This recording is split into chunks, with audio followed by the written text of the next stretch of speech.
marked by two alphas. A werewolf shifter romance audiobook. Written by Hart. Chapter 1. The Bride Who Wandered Back. The snow was thick that night, soft and deep enough to swallow footsteps whole.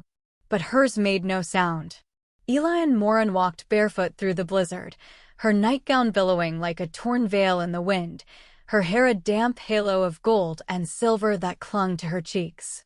Her eyes were open, but unfocused, glass-pale, like she was still dreaming.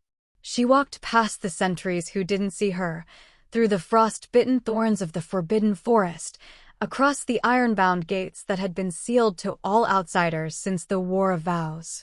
She passed unchallenged through boundaries carved by blood. Snow melted beneath her soles as if unwilling to hurt her. Even the wild wolves pacing the tree line paused, heads tilting, sensing something not quite mortal, not quite ghost. And then, she stepped into the blood garden. The frost-kissed roses curled away from her bare feet as she moved, trailing droplets of red on white. Statues of fallen queens stood frozen in prayer beneath cloaks of ice. The fountain at the center no longer flowed, its water long replaced with the silence of things never mourned. Still she walked, neither fast nor slow. As if she had been called. From the shadows, a figure emerged. Tall, cloaked in black and fur, breathing frost with every step. The patrol had long ended. He walked alone as always, a habit he'd never broken, even after the rest of his world had burned. Caius Varn stopped mid-step. The snowstorm paused with him. For a moment, he thought she was an apparition, some trick his fractured mind had conjured again. She had haunted this place before, smiling, bleeding, disappearing. But not like this. She looked smaller, paler, hollowed out like a prayer abandoned mid-verse. Her lips were bluish, her breath shallow. Elianne, he whispered, the name cracking in his throat like an old curse. She didn't blink, didn't flinch. She kept walking. He reached her in 3 strides. Without thought, without hesitation, Caius swept her into his arms, feeling how light she had become, how cold. His hands shook. "You shouldn't be here," he murmured. "Not like this. Not again." Her head lolled against his shoulder, cheek brushing against the silver clasp of his cloak. Her lashes fluttered slightly, and for the first time, her lips parted. "I was dreaming," she said faintly. There was fire. And someone was crying. He froze. "It was you," she whispered. He looked down at her, breath snagging in his chest. He hadn't cried in years. "Dreams aren't supposed to be this cruel," he said. "And yet you came back, to walk through them again." He carried her past the garden, past the guards who knew better than to ask questions, into the vast, lightless corridor of Frosthold's main keep. His voice dropped to a low growl, not at her, but to the soldiers who scrambled to obey. "Seal the palace gates. No one leaves. If she disappears again, every single one of you dies." The doors slammed shut behind them. In the throne hall, the fire had long gone out. He lowered her gently onto the fur-draped steps before the dais, the place where her betrothal had once been announced, 7 years and 1,000 betrayals ago. Still asleep, still not quite there, she curled into herself like a child. Caius stood over her, jaw locked, fists clenching and unclenching at his sides. Her scent hadn't changed. His curse hadn't either. She whimpered, and he dropped to one knee instantly, as if her pain was a command written into his bones. "It hurts," she whispered, pressing a hand to her chest. He leaned closer. "What does?" She blinked at him. For one perfect second, their gazes locked, and something in her eyes, confusion, recognition, fear, made his heart stop. But then she turned away. "Not you," she mumbled. "It stops when you're near." He stared. No one had ever spoken to him like that. Not since the day she was taken. No one had ever made his presence sound like a cure. "You feel nothing," he said, voice barely a thread. "You don't remember what I did to get you back. You don't remember me at all." She didn't answer. Her breathing evened. She fell asleep right there at his feet, wrapped in his cloak like an offering laid before a god who no longer believed in mercy. Caius didn't touch her again that night. He stood guard instead, silent, still, and cold. And when the dawn broke through the stained glass windows, Elianne Morin woke in a warm bed, beneath furs she didn't recognize, in a room gilded with moonlight. Her bruised feet had been wrapped in silk. Her nightgown had been replaced with a soft shift of violet lace. A silver ring rested on her pillow beside her, once hers, now returned. And a note, scrawled in a hand she didn't know, but something in her chest recognized. "You want to leave? Try it. I'll rip apart every piece of you that doesn't remember it already belonged to me." Chapter 2: The King Who Forgot How to Touch. The room they gave her was beautiful. Too beautiful. Velvet draped and sunless, with arched windows sealed behind runes that shimmered faintly against the frost. The ceiling curved like the underside of a crown. Candles floated in glass globes, untouched by the draft that should have leaked in through the stone. It was silent, like the world had stopped waiting for her to wake. Elianne sat on the edge of the enormous bed, bare toes curled into the plush rugs. The lace shift on her skin was too soft, too clean. Someone had dressed her. She didn't remember how. That thought alone made her stomach twist. There was no lock on the door. She tried anyway. Twice. The first time, it didn't budge. The second, something behind her ribs seized, white-hot and twisting, until she collapsed against the threshold, fingers clawing at the wood as her lungs screamed for breath that wouldn't come. The pain stopped when she curled into herself, unmoving. When she no longer tried to leave. Later, someone brought food. A girl with silver-threaded braids and a wary look, who set the tray down and left without a word. Her name was Lyss, she would learn. The food was untouched. Elianne spent the day walking in circles. Hands brushing tapestries, fingers trailing carved stone. Something was wrong with her skin. Her breath.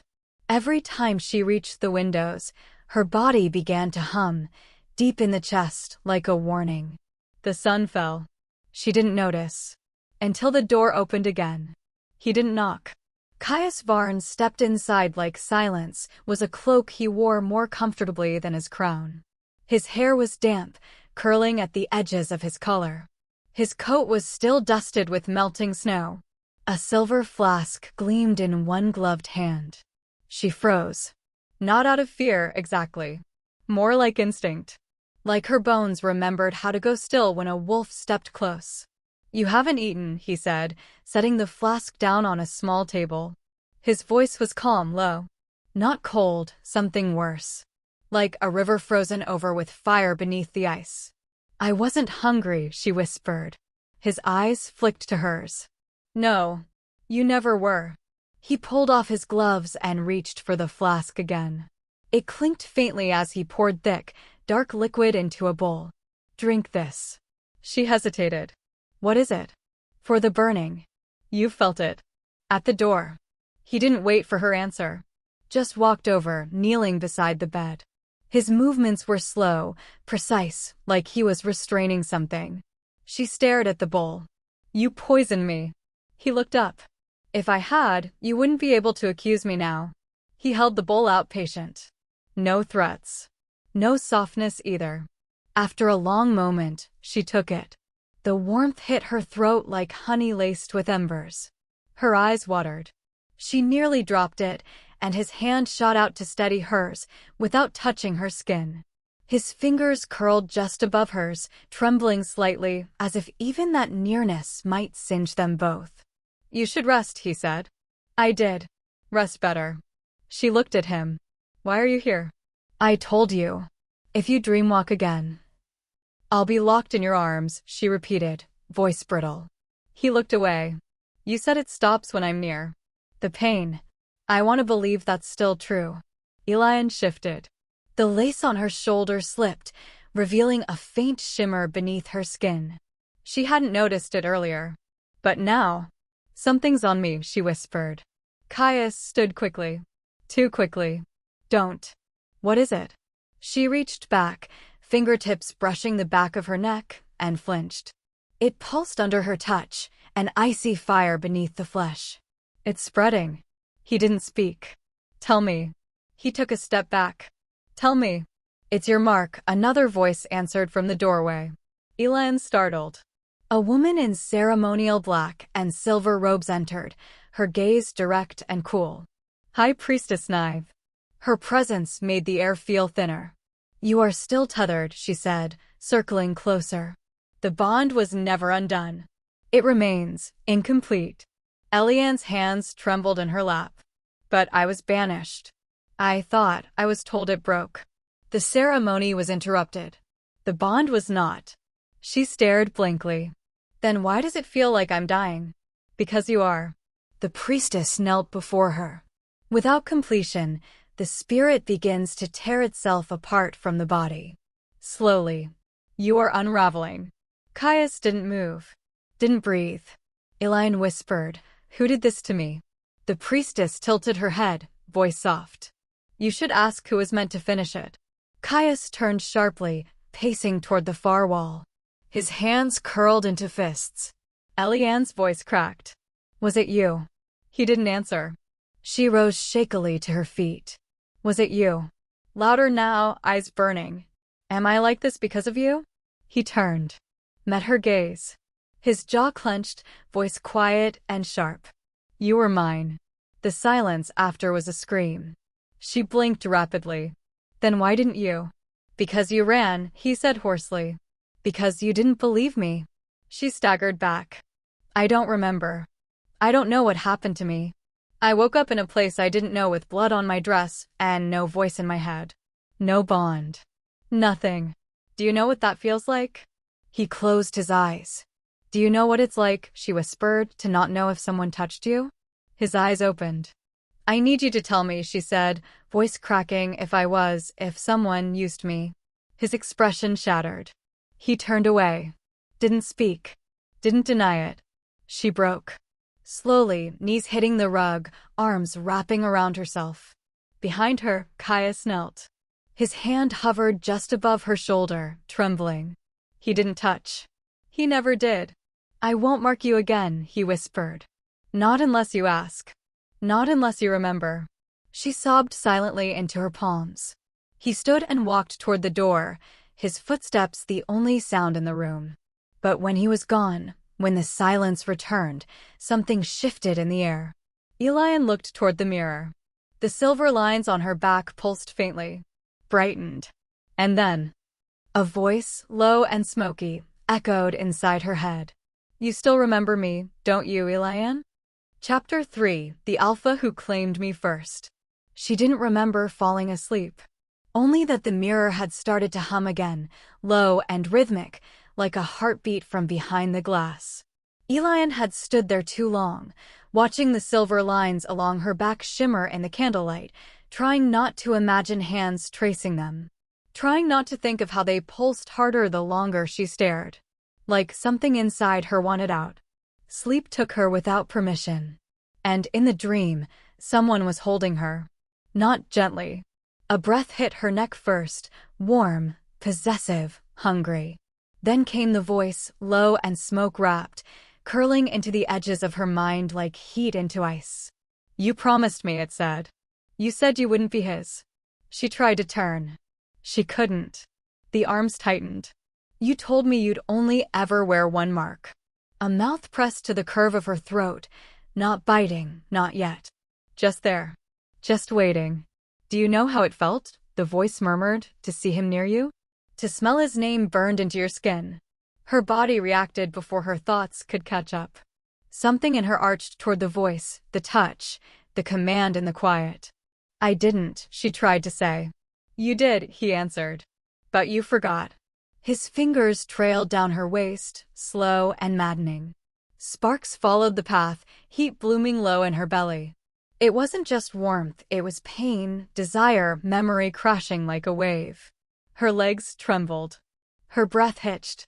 I can still taste you, he said, mouth at her ear now. Even now. Even after all this time. No, she whispered. I don't know you. You do. He pulled her closer. She gasped, the sound muffled against his shoulder. Every nerve lit up in defiance of her shame. And then she felt it. A second mark, blazing beneath the one Caius had never finished. It surged across her skin like wildfire, ancient and primal and wild. Her knees buckled. She cried out. The heat turned sharp, then unbearable, then. Elianne. The voice was new. Not hungry. Not pleading. Shattered. Elianne, Caius whispered again, pulling her into his lap, her body soaked in sweat, her skin burning to the touch. Wake up. Please, just wake up. She gasped as the dream vanished like fog. Reality hit her with cold hands and aching limbs. She was trembling. Her nightdress clung to her. She couldn't feel her fingers. And Caius was holding her like she might fall apart. She stared up at him, breath ragged. You were crying, he said softly. Even in sleep. Elianne blinked. Her throat was dry. You're touching me. I had to, he whispered. You were burning. She tried to pull away, but his grip tightened, not bruising, just steady. Don't, he said. Not yet.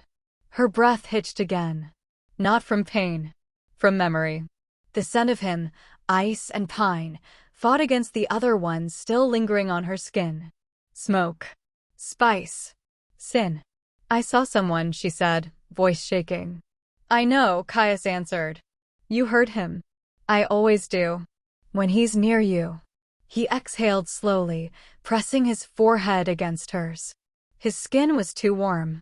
The mark beneath hers pulsed once, like it knew it had competition. I told you to stop calling his name, he murmured. It drives me mad. She flinched. Caius's eyes closed. He got to you first. I know. I don't need reminding. She tried to speak, but the words stuck. I would have marked you, he said, breath uneven. That day I would have. I was ready. But you were gone. And he'd already. He broke off. Elianne turned her face away, ashamed of the tears slipping down her cheek. I didn't choose him, she whispered. I didn't choose anyone. But you did, he said, voice hollow. You just don't remember. She shivered again. Her skin prickled. Her back ached. He helped her sit up, hands careful as they steadied her arms. His fingers brushed the back of her neck and froze. What is it? She asked, chest tightening. He didn't answer. Elianne, he said quietly. You need to see something. He stood and crossed the room, unhooking the velvet curtain that draped the full-length mirror. She followed slowly, legs weak, every step an effort. When she reached it, she turned. And saw it. Not one. Two. 2 silver marks glowed along her spine, each a mirrored crescent, one dark and sharp as a blade, the other soft and coiling like smoke. One for Caius. One for the other. For Lucan. She stared, heart pounding. The priestess entered without knocking.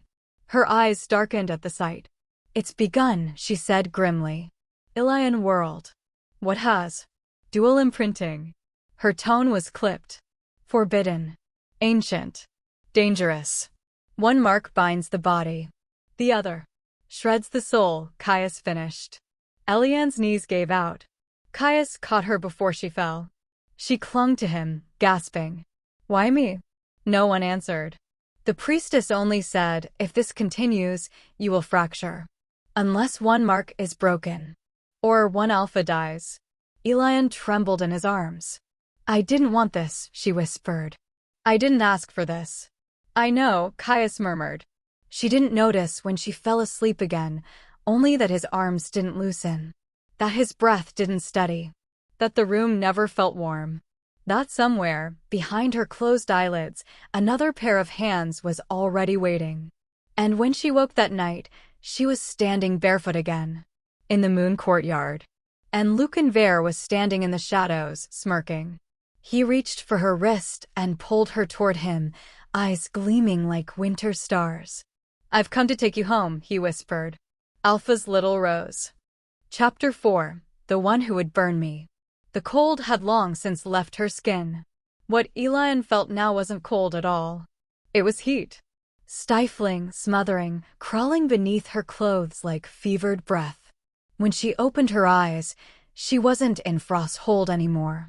The heavy velvet of royal drapes was gone, replaced by coarse canvas and flickering firelight. A low burning brazier cast molten shadows across the tent's interior, and the sharp scent of ash, sweat, and wolf musk clung to everything. Her wrists ached.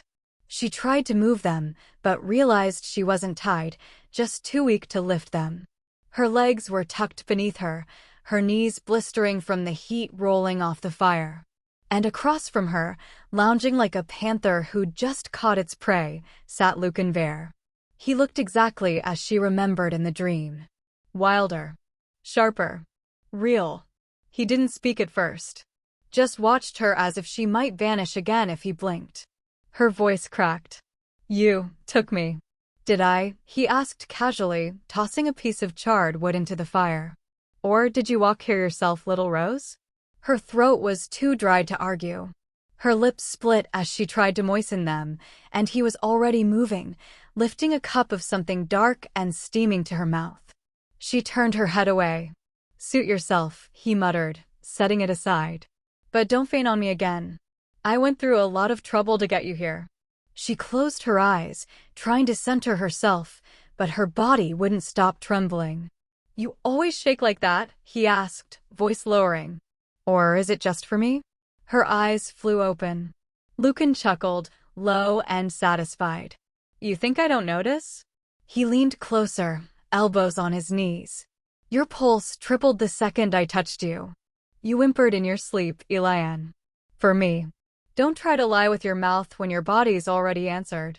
"I didn't ask you to bring me here," she said, though it came out like a breath, not a protest. "No," he agreed, reaching for her. "But you didn't stop me either." His fingers found the edge of her shift. She tensed but didn't move. Couldn't. He dragged it slowly up, baring her thighs to the heat of the brazier. Her skin flushed instantly, the warmth almost painful. Lucan's eyes drank her in. "Caius keeps you cold, doesn't he? Dresses you in silk, hides you in stone. Like a statue to be worshipped from a distance." He reached out, not touching her skin, just hovering his hand over her stomach, letting her feel the radiating heat. "I'm not him," he said. "I don't keep things on a pedestal. I take them down. I taste them. I make them burn." She whimpered when the heat met her already oversensitized skin. Her thighs clenched involuntarily. Lucan smiled. "There it is," he whispered. "You're hurting me," she managed. His smile faded, eyes darkening. "Good. Then, softer. Maybe now you'll remember." She flinched as he touched her knee, his palm hot, heavy. Her breath caught. "I was the first," he said, fingers sliding up, not quite high enough to be indecent, but close. "Before him. Before the palace. Before you were theirs." "No," she breathed. "Yes," he snarled, suddenly furious. "Don't you dare pretend. You begged me to take you. You marked me with your kiss. You said you'd never belong to anyone else." Tears welled in her eyes. "I didn't know." His face twisted. "You did." He shifted forward, and suddenly she was on her back, her body pinned beneath his. His weight wasn't crushing, but it was unyielding. He didn't move further. Just stared down at her like he was trying to decide whether to kiss her or kill her. "You're waiting for him, aren't you?" he said quietly. Her lips trembled. Lucan's gaze dropped to them. "Of course you are." He lowered his head, brushing his mouth against the tear that slid down her cheek. "You're not crying because I touched you," he murmured. "You're crying because it felt good. And you hate that." She turned her face away. "You're not him." His breath hitched. "No," he whispered, voice raw. "I'm not him. I'm just the first boy who held you when you were sobbing and shaking and begging not to be alone." He sat up then, just enough to roll her onto her side, exposing her neck. She gasped, but he was already there, pressing his mouth to the curve where shoulder met throat. The place a mark would go. His fangs grazed the skin. "Just a warning." "Let me make you mine again," he said. "Let me end this." Her hands fisted in the bedding, her body screaming yes, her mind begging no. He bit. Not deeply. Just enough to leave a mark. Just enough to stain her. But he didn't complete it. He pulled back, panting, eyes wild. And then he growled. "You're still waiting for him," he spat, wiping her blood from his mouth. "You think he'll come for you?" She didn't answer. Couldn't. Lucan laughed, bitter. "Wait forever then." He stood and stalked away from the cot, every line of his body tense, furious. "I won't mark you," he snapped. "Not unless you beg me like you used to. And even then." He broke off. Outside, something howled. It wasn't a wolf. It was something older. Louder. More primal. Lucan stilled. Elianne barely had time to sit up before the tent's flap whipped open, wind and ash swirling inside. And there, on the ridge just beyond the campfire, a wolf. Huge. Silver-eyed. Bare-chested and human formed only in silhouette, but unmistakably Caius. He didn't speak. He roared. And the earth seemed to tremble. "Give her back," Caius growled. Now. Chapter 5. The Wolf Who Tore My Name. The air reeked of ash and broken boughs.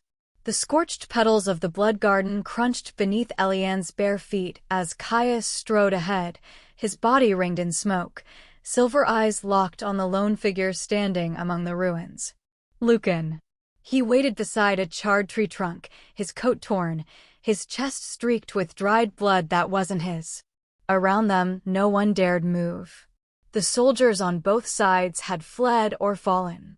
Only the dead watched now. And Elianne, torn between two alphas whose scents carved different truths into her bones. Lucan saw her first. His jaw tightened.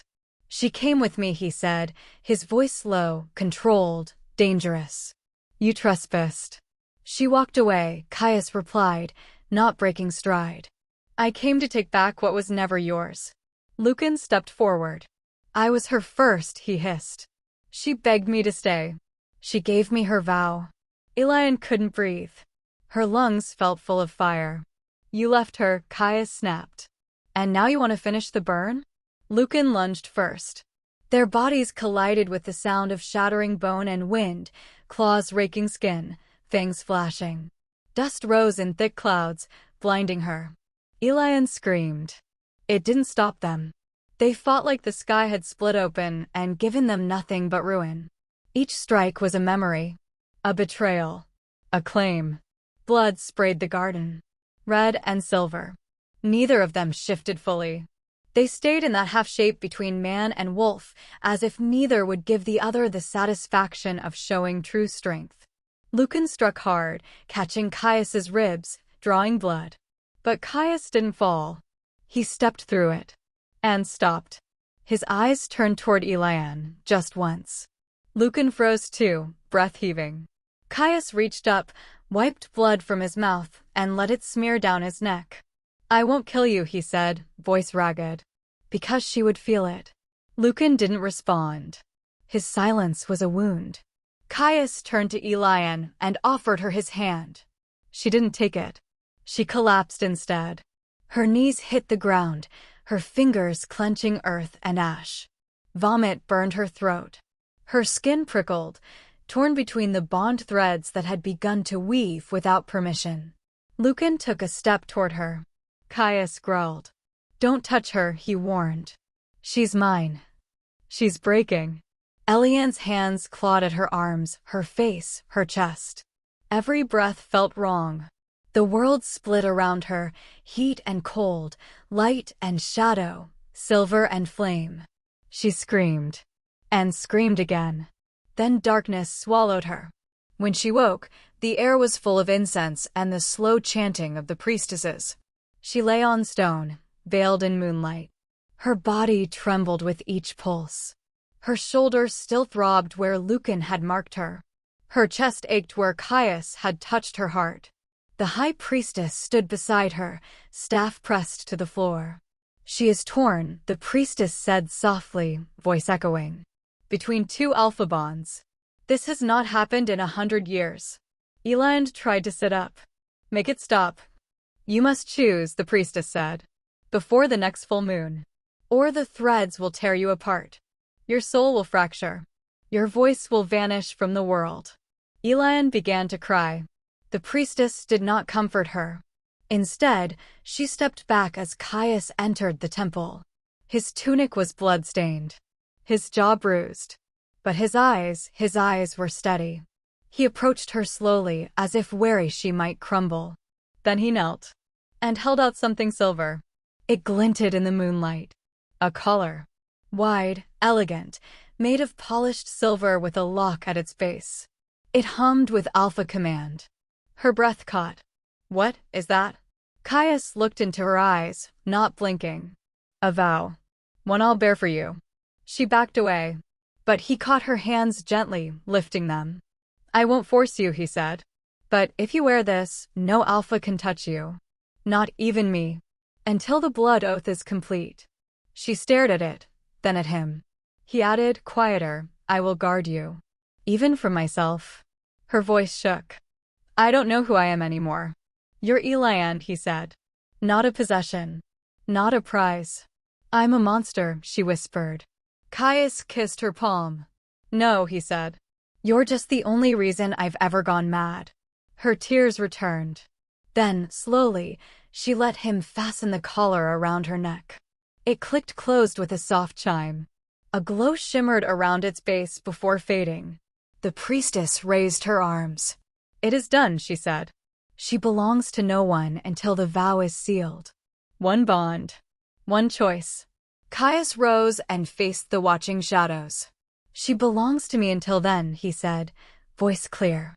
"No one else lays a claim." The temple went silent, and Elianne fell into a sleep that felt nothing like peace. That night, she dreamed of fire.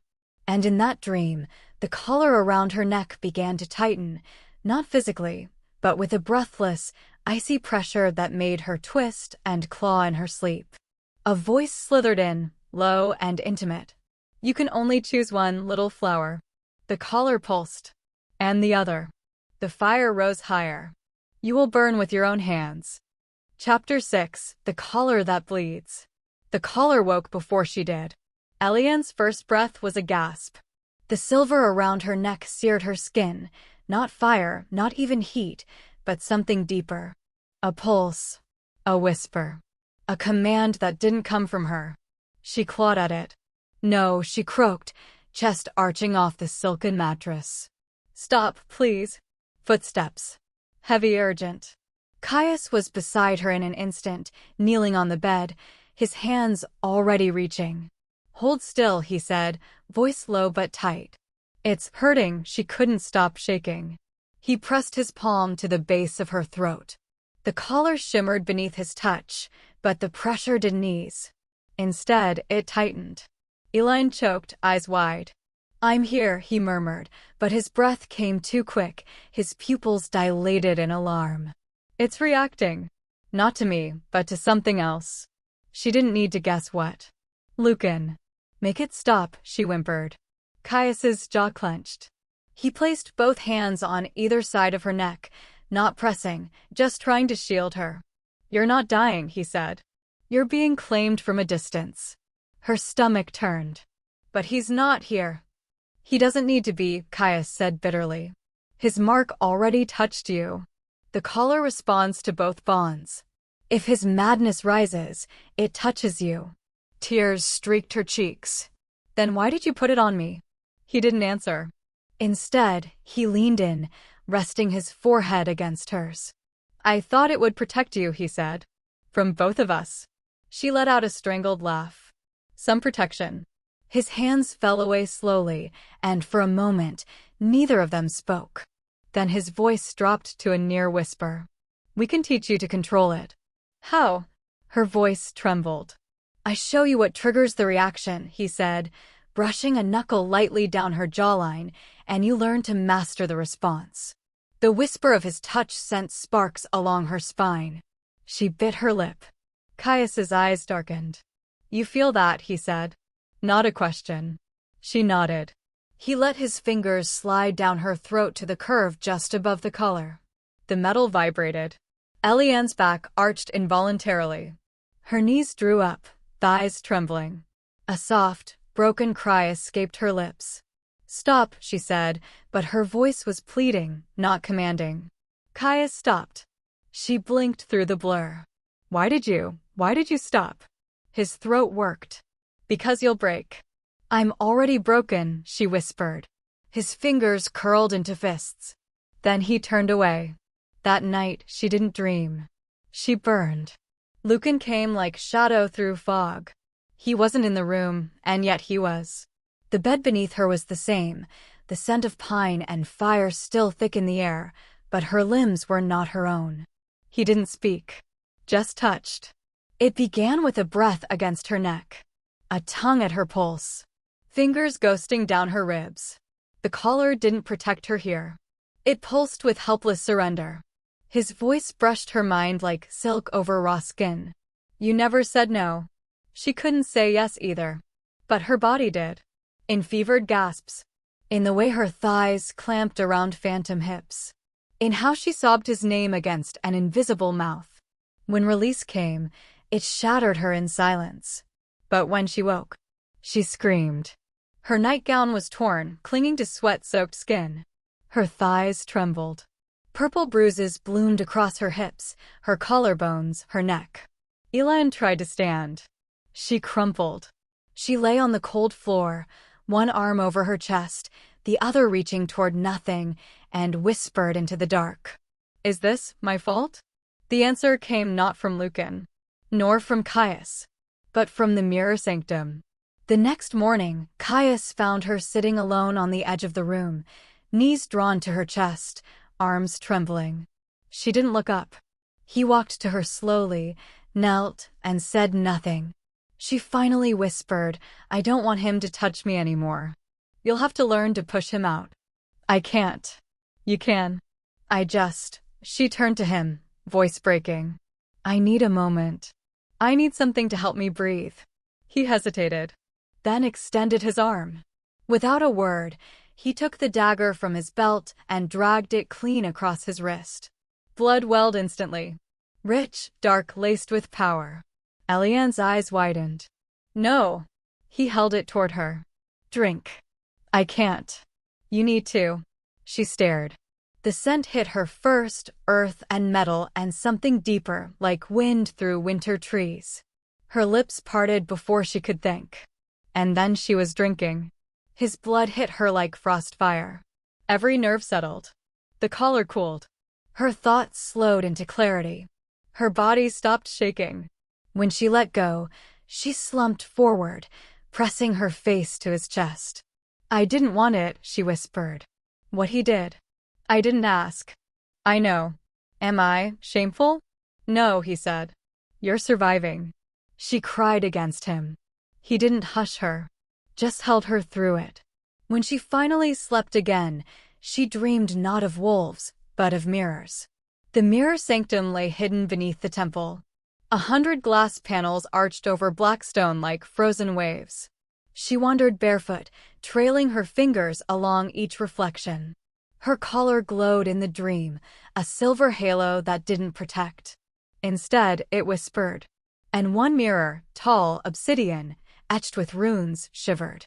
A crimson word scrawled itself across the surface, like blood dragged by invisible claws. "You must choose, or we will choose for you." The runes dripped. And behind the glass, something smiled. Chapter 7. The Oath That Tastes Like Ash. The Alpha Council Hall was cold. Not in temperature. There were fires lit in every alcove, silver braziers burning with sacred oils, but in gaze, in judgment, in the way eyes turned to Elianne as if she were a stain on the marble. She stood behind Caius, flanked by soldiers, her knees weak, her fingers clenched around the collar that refused to loosen. It had been tightened for ceremony. Caius had fastened it himself. Silent. Careful. Almost too careful. Now, in the glow of royal flame, it gleamed like a brand. "They say the girl carries 2 bonds," said Lord Viral, the first to speak. "A cursed knot. A wolf's mistake." "No," added Lady Elianne with a smile that didn't touch her eyes. "Not a mistake. A whore's trick." 2 alphas marked her? How convenient. Laughter murmured through the chamber like a crack in stone. Elianne didn't speak. She didn't flinch. But her breathing hitched. Behind her, Caius moved. The room silenced without a word. He stepped forward and, with one swift motion, drew Elianne with him. Not by the hand. Not by force. But by a simple command, come. She followed. The dais rose above the council like judgment's mouth. Caius mounted it in 3 strides and turned, facing the room with nothing but silence and power. Then he touched her shoulder. Kneel. Her breath caught. He looked down at her. Not unkindly. Not cruelly. But with steel behind his eyes. Now. Elianne lowered herself, folding to her knees, until the silver hem of his cloak brushed her hands. She kept her head bowed. Look at them, Caius said. She hesitated. Look at the ones who think you're less than dirt. Her head rose slowly. The room waited. Do you see? He asked her, not unkind, but not soft. They think your silence is weakness. Your tremble, your shame. Do you know what it is, Elianne? She swallowed hard. No. He bent, tilting her face up with 2 fingers. It's softness. And they should be terrified. Gasps echoed like thunder. He rose. If any of you touch her, he said, voice deadly calm, if one of you lays a single hand, a single intention, on what is mine. He looked to the painted dome above, to the carved moon crest that crowned the Alpha Hall. Then the next moonrise will fall on ash and blood. Yours. No one breathed. And I promise you this, Caius said, quieter now, there will be no honor left to bury. The silence split. Then shattered. Lucan burst through the far doors like a storm denied. Cloak torn, hair wind snarled, eyes bright as wildfire. Your threats are poetic, he said, voice sharp. But misplaced. The guards moved. Caius raised a hand, halted them. Lucan strode forward, until the council turned to him with thinly veiled horror. You weren't summoned, Lucan. No, he said. But I was promised. He stopped at the edge of the dais. Elianne's first mark, he said, eyes locking with Caius's, was mine. She didn't accept it. She didn't reject it. She didn't choose. Lucan took 1 step up. You want to parade her like property? He growled. Then show them all the claim. Caius stiffened. Elianne's eyes widened as Lucan turned, not to him, but to her, and dropped to his knees. In front of everyone. He took her ankle in 1 hand, gently, reverently, then lifted her foot to his lips. The kiss was not sexual. Not public or crude. It was devotion. Even if you don't want me, he whispered, voice hoarse, I want them to see who kneels beneath your feet. Caius made no move. But his fists trembled. The collar around Elianne's neck sparked cold fire. The council murmured louder now, voices sharpening into panic, theory, hunger. She is unstable. She can't control the bonds. We must bind her by decree, choose the mate for her. She can't choose at all, she's possessed. Enough. It wasn't Caius. Nor Lucan. It was the high priestess. She stepped forward from the shadows of the marble colonnade, a slender figure in white veils, face hidden, voice eternal. The Valcourt has spoken, she declared. Elianne tried to rise. She couldn't. The priestess's eyes fixed on her, though unseen. On the eve of the moon's turning, the girl shall speak the oath. 1 alpha will be named her fate. The other shall lose all claim, forever. Elianne shook. And if she fails, someone asked from the shadows. The priestess tilted her head. Then both bonds will rot within her, and the soul will tear apart. No one spoke. Later, back in Caius's quarters, the silence screamed. Elianne sat by the window, knees drawn to her chest, gown undone at the throat. She couldn't stop trembling. I'm burning, she said softly. It's inside me. It's fighting. Caius stood behind her, arms crossed, jaw tight. You need to rest. I can't.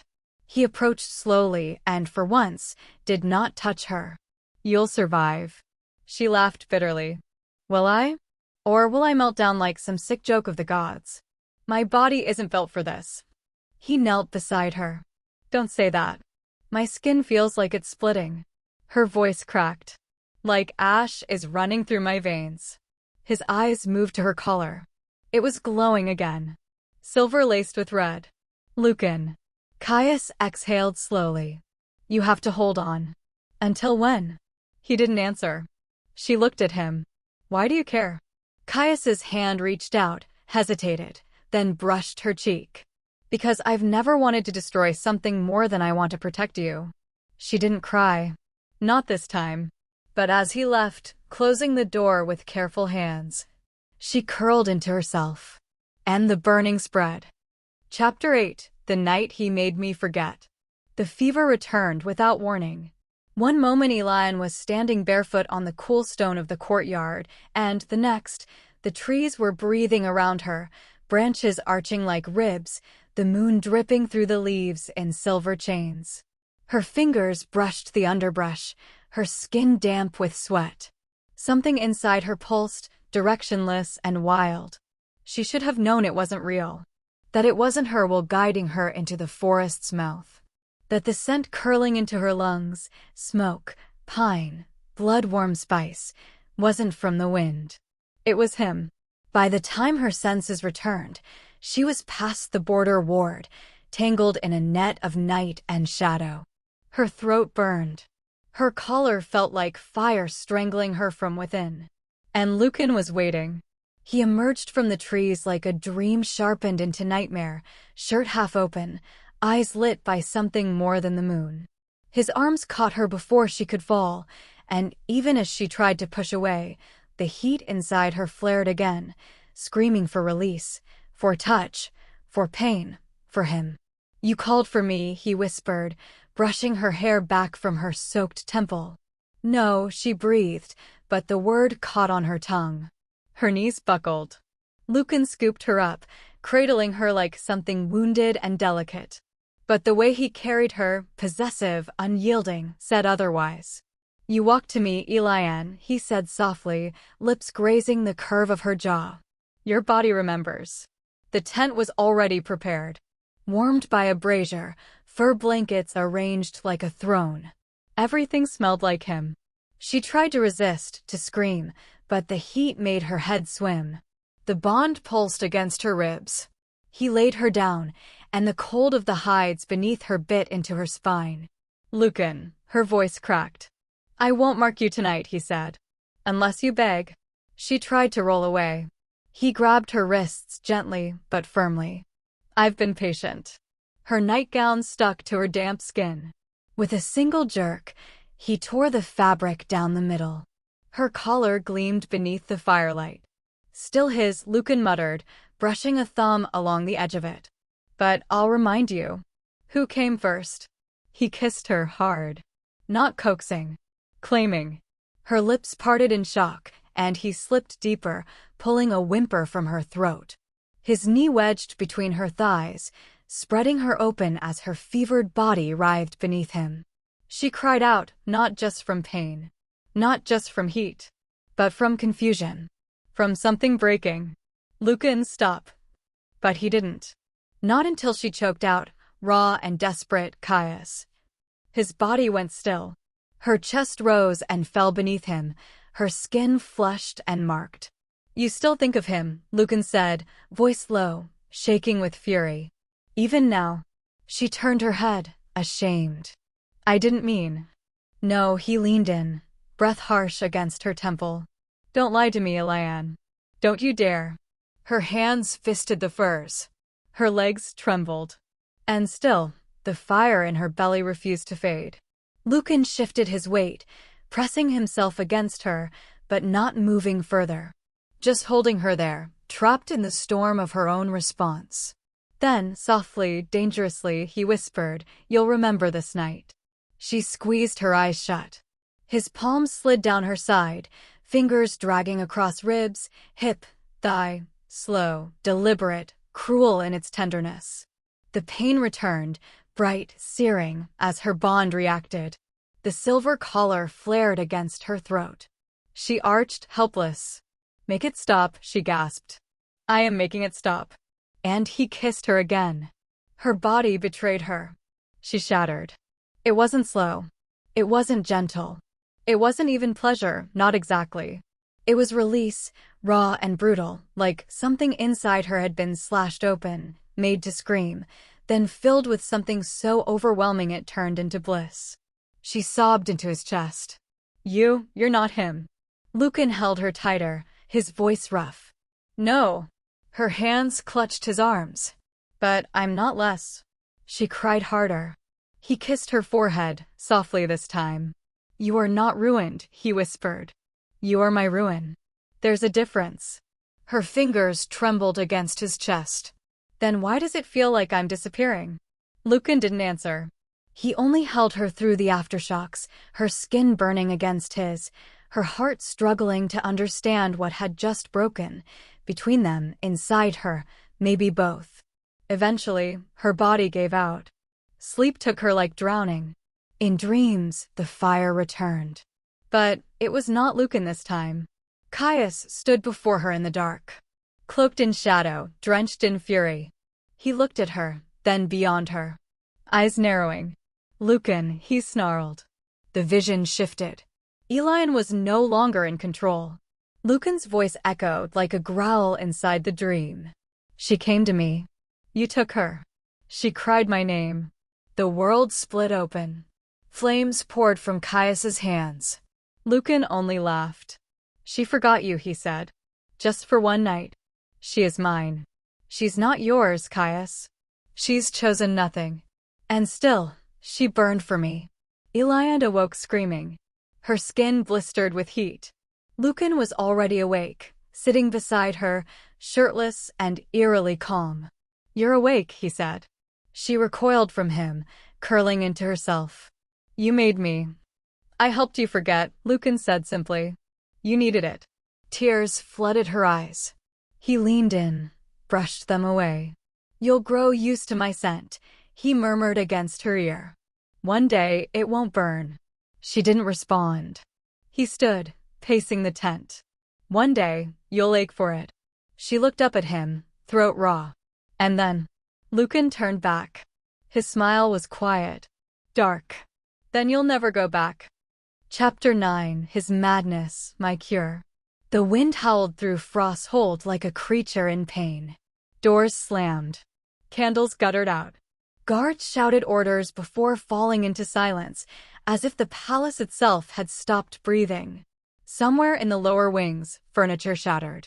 A roar echoed through the walls, not human, not wolf, but something in between. Something lost. Elianne sat frozen at the edge of the massive bed, clutching the hem of her nightdress. The servants had fled, the hallway bolted shut behind her. Frosthold was on lockdown. But it wasn't rebels or raiders they feared. It was him. Another crash, closer now. A growl beneath the sound. She didn't need to ask who it was. She felt it before she heard the final door burst open. Caius stood in the threshold, shirt torn down one side, chest heaving, eyes wrong. Not gold. Not silver. Black. Like the void between stars. His breath steamed in the cold air. Claws half-shifted at his fingertips. The veins beneath his skin pulsed violently, and his teeth were too sharp for a man who hadn't shifted. Elianne. His voice cracked on her name. She stood instinctively. You're not well. Stay back. He staggered forward, but the moment she stepped toward him, he reeled as if struck. I can't, he clawed at his temple, growling. It's too loud. I hear him. I feel him in you. Lucan. She flinched. I didn't want, she began. I know. His eyes flickered gold again, just for a heartbeat. It wasn't your fault. He felt his knees. His breath came in ragged bursts. Sweat drenched his chest. Muscles coiled like whipcord beneath his skin. She'd seen wolves lose themselves before. But never Caius. Never him. She knelt beside him. Touching me hurts you, doesn't it? She whispered. No, he leaned his forehead against her knee, trembling. Touching you keeps me sane. She reached out with shaking hands, cradled his face. He exhaled like it hurt. His body folded forward, pressing against her legs. I can't stop the madness, he whispered. Not unless you're near. The moment you're gone, it howls.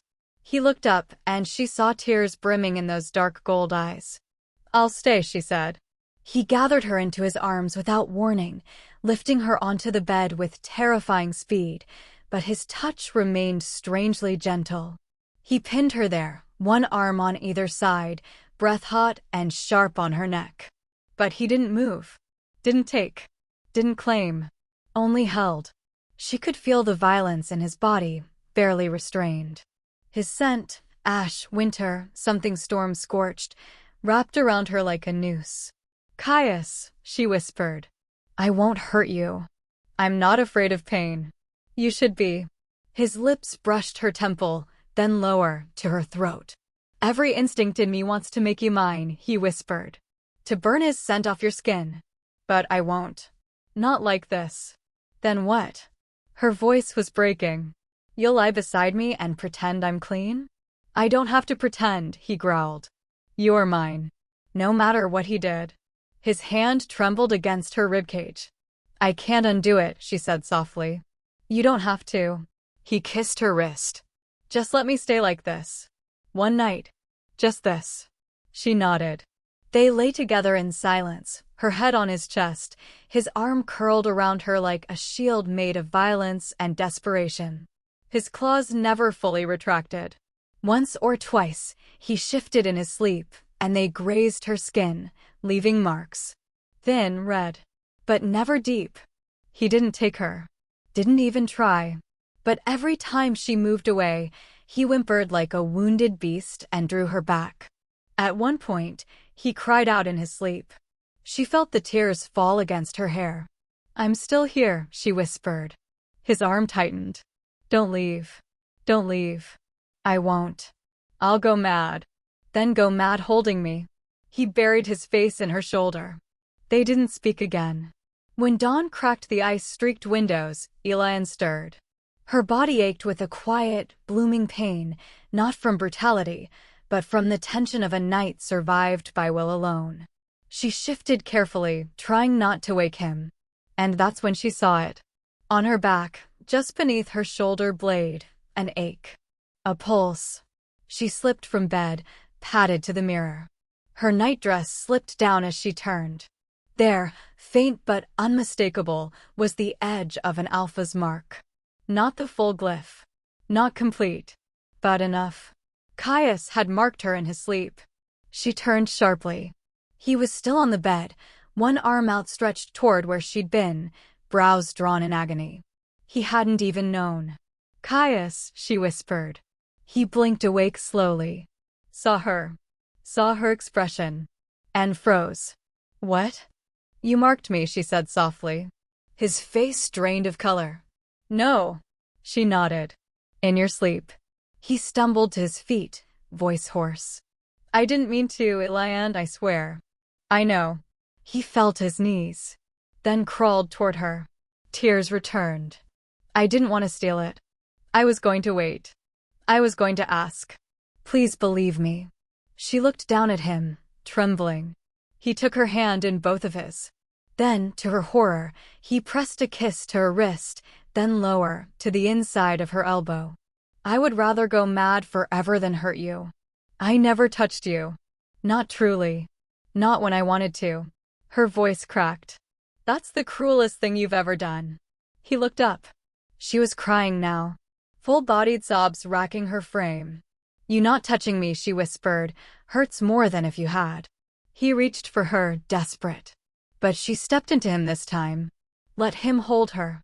Bury her against his chest. I wanted to, he rasped. I know. They stayed there, tangled in dawnlight, madness, shame, and a bond neither of them could bear to finish or sever. And outside, the world held its breath. Chapter 10: The Mate Who Broke the Mirror. The mirror sanctum breathed with a silence that made Elianne's skin crawl. Torches crackled low along the walls, casting flickering light across the obsidian floor. At the center, the mirror stood, tall as a doorway, rimmed with bone-white silver, its surface dark as still water. It was said to reflect not the present, but the truths buried deepest. She had no desire to look. Lucan stood behind her, hand light on her shoulder. "Breathe, Elianne." "I am breathing." "You're not." She clenched her jaw. Across the chamber, the high priestess waited in her dark robes, face half-shrouded, voice calm as winter. "The mirror requires no permission. It will show what it chooses." Lucan's fingers twitched slightly on her arm. "I'll be here." She didn't reply. A cold wind seemed to rise from the stone itself. As she stepped toward the mirror, it shimmered, no glow, no fanfare. Just a ripple, like the surface of a lake being disturbed by something rising from beneath. And then, she saw herself. Not as she was now. A girl. Small. Shivering. Wrapped in fur-lined arms too large for her. Lucan's voice, low and soft in memory. "They'll never find you. I promise. As long as I breathe." She turned her face upward in the vision, cheeks dirted with soot and tears, clutching at his tunic like he was all she had left. Lucan's voice behind her in the present was strained. "I remember that night." The vision flickered. Another took its place. This time Caius. His chest bare, marred by a half-burned glyph, blood streaking down his side. She was in front of him, arms out, screaming, "Mark me instead. If it will save him, then take me." Then the white-hot pain, the sigil branded onto her own skin. She crumpled. In both memory and present. The mirror blurred. Then darkened. Elianne's breath caught. A whimper left her lips. Because it wasn't over. Another memory came. One she had never let herself recall. The feel of Lucan's mouth against hers in the frost-stained night. The way her hands had clutched him, even as she sobbed Caius's name. The way she'd whispered, "Please don't stop," even as she bled between want and betrayal. And then Caius. His body trembling above hers in the palace chamber, claws gouging the mattress as he fought his own madness. His breath burning against her cheek as he whispered, "If I take you now, you'll never forgive me." And still, she had whispered, "Take me anyway." The mirror trembled with her. A scream tore from her throat before she knew it was hers. It echoed through the chamber like the shattering of glass. She fell to her knees, hands clawing at her chest, eyes wide, mouth still open in a soundless cry. Her body seized, racked with tremors. She felt blood at her lip, had bitten it in the scream, but didn't remember doing so. Lucan rushed forward. The priestess shouted something distant and irrelevant. He gathered her into his arms, murmuring her name again and again, but she didn't hear him. The mirror had shown her what she'd never dared face. That she had given herself to both. That pain and pleasure had come from 2 hands, 2 mouths, 2 hearts. And none of it had been clean. She curled against Lucan's chest, sobbing like a broken thing. "I didn't want this," she whispered. "I didn't want any of this. I know. I'm not his," she wept. "I'm not yours either. I'm just pain. That's all I am." He didn't flinch. Didn't try to deny it. He only held her tighter. "Or maybe you're just mine." Footsteps. Caius. He stood at the entrance to the sanctum, his expression unreadable. But his eyes, they were wet. He took 1 step forward. Then stopped. "You're not pain," he said. "You're punishment." She lifted her head, eyes swollen and wild. "And what are you?" she asked. He didn't answer. He turned and walked away. The chamber was silent again. The priestess spoke at last. "The mirror has drawn blood. The bond is now unstable. The girl cannot hold 2 marks in her spirit and survive." Lucan's jaw clenched. "We know that." "There is a right," she continued. "Rare. Forbidden. The double oath severance." Elianne tried to sit upright. "What does it mean?" "You must speak the truth aloud. 1 bond shall remain. The other shall be broken. Along with the body that bears it." Lucan stood. "You mean?" "1 lives," the priestess said, "and 1 dies. The sanctum does not lie." "No," Elianne gasped. "No, I won't choose." "You must." She staggered to her feet, fury and grief blending in her throat. You can't ask me to decide which half of my soul should burn. The priestess's voice was cold. Then both may perish. Lucan stepped between them. There has to be another way. There isn't. The mirror shimmered again. New images this time. She saw herself, older, bleeding, ragged, carrying someone in her arms into a pool of crimson water. The other, kneeling, smiling, was thrown into fire by her own hand. She screamed again. No, the mirror whispered. You will choose. One into water. One into flame. One to suffer. One to save. Lucan's hands tightened at her arms. Don't look at it. It lies. But it doesn't. Her voice broke. It showed me things I can't unsee. Lucan stepped forward, pressing his forehead to hers. I will never ask you to pick me, he whispered. Even if it kills me. Her whole body trembled. Then, I hate you both, she choked. And I love you both. And I'm breaking under it. She collapsed again. This time not from pain, but from sheer weight. Lucan lowered her gently to the floor. She sobbed until her voice gave out. The priestess murmured an incantation. The mirror's surface dimmed. The vision stopped. For now. But Elianne knew what was coming. The ceremony. The blood. The decision. And no matter how many times she tried to imagine a way around it, she always saw the same thing. Her hands. One pushing away. One clinging tight. Chapter 11. The hands that fed my fever. The scent of healing roots lingered heavy in the air, laced with the bitterness of fever and the metallic tang of torn bonds. Elianne lay in the center of the healing chamber, her breath shallow, her skin slick with sweat. The mark on her neck pulsed an angry red. Then the other, lower near her heart, throbbed a pale gold. 2 claims. 2 alphas. And a body not built to survive both. Lucan sat beside her, motionless, jaw tight, eyes fixed on the violent tremors rippling through her limbs. He had tried everything. Cold compresses. Calming drafts.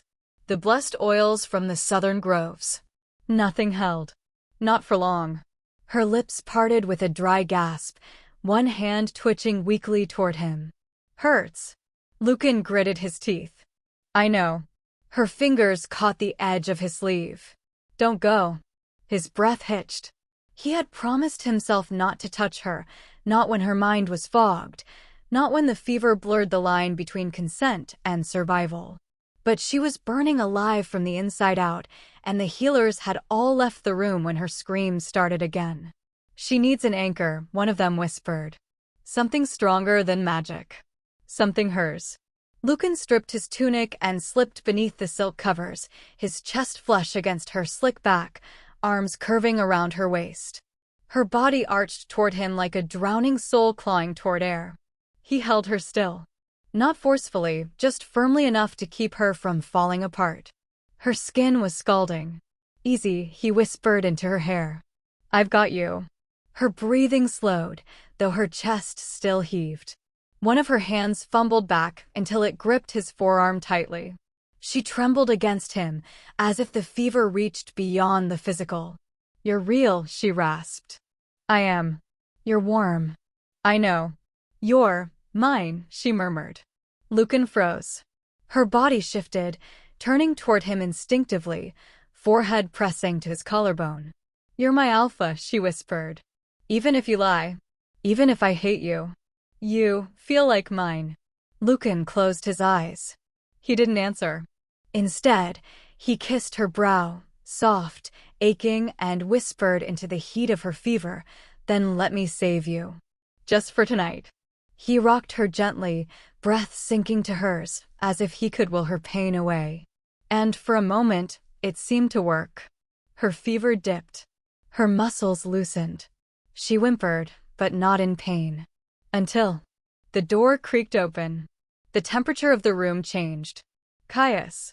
Lucan stiffened, but didn't move. Caius stood at the threshold, dressed in black from collar to cuff. His gaze flicked to the bed, to the tangle of limbs, to the heat-stained sheets, to the way Elianne clung to Lucan like a lifeline. Lucan didn't speak. He didn't need to. Neither did Caius at first. He walked forward, slow, each step like the press of a blade into soft flesh. When he reached the bedside, his voice was low, unreadable. "Let her go." Lucan shook his head. "She's burning up. She'll live. She called me her alpha." "That's the fever talking." Lucan's jaw ticked. "What if it isn't?" Caius said nothing. He simply reached down and peeled Lucan's hand from Elianne's waist. Her body convulsed. "No," she moaned, eyes fluttering open. "Don't go, Lucan." Lucan swallowed hard. "I'm here, Al." But Caius already had his grip. He pulled Lucan from the bed in one swift motion, dragging the warmth with him. Elianne curled in on herself, suddenly cold, whimpering. "Caius, stop," Lucan growled. She needs clarity," Caius spit out. "Not confusion." Lucan's bare chest heaved with restrained rage. "Then say it," he snapped. "Say the truth, Caius. You're not here to save her. You're here to prove that she won't call my name when it matters." Caius's fingers flexed. "I don't need to prove anything." "Then why are you trembling?" They stood there, two alphas, two ends of the same scar, while Elianne writhed between them, caught in fever and memory. Then she cried out, the sound slicing through the air like torn silk. Caius's hands fisted. Lucan took a breath, stepped back. "I don't want to fight you," he said quietly. "Not here. Not now." Caius didn't answer. But as Lucan gathered his clothes and turned to leave, Caius murmured, "If she wakes and still says your name, I won't stop her." Lucan turned his head. "You mean that?" "I mean," Caius exhaled slowly. "If you're what she wants, I'll get out of the way." His voice cracked. Lucan stared at him for a long moment, eyes searching. Then he left. Caius remained, alone in the heat-sick room. He approached the bed with slow steps. Elianne stirred, her face still flushed, her fingers clutching at the air. He sat beside her, brushing sweat-damp hair from her brow. Her lashes fluttered. Then she whispered, barely audible, "Caius." His breath caught. She reached for him, blindly. "Caius." And that was all. Caius looked down at her. At the woman who had shattered him. Who now needed him like oxygen. He didn't speak. Didn't touch. Didn't breathe for a full heartbeat. Then he stood. He didn't kiss her. Didn't hold her. Didn't let her know his hands were shaking. He walked to the window and stared out at the snow. Behind him, she sighed in sleep. Outside the chamber, Lucan leaned against the doorframe, fists clenched. He had heard the name. He had seen the way Caius froze. He didn't cry. Not exactly. But something stung behind his eyes. He looked once more at the door he had just exited. Then whispered into the cold hall, "Then I'll burn everything you left behind." Chapter 12. The crown he carved into my skin. The air in the Alpha Sanctum was thick with silence.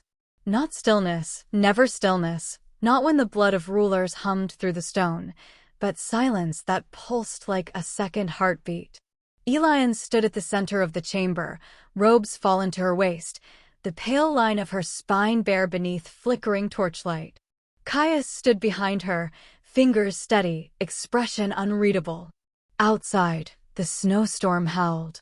Inside, firelight danced. "You're shaking," he murmured. Elianne didn't answer.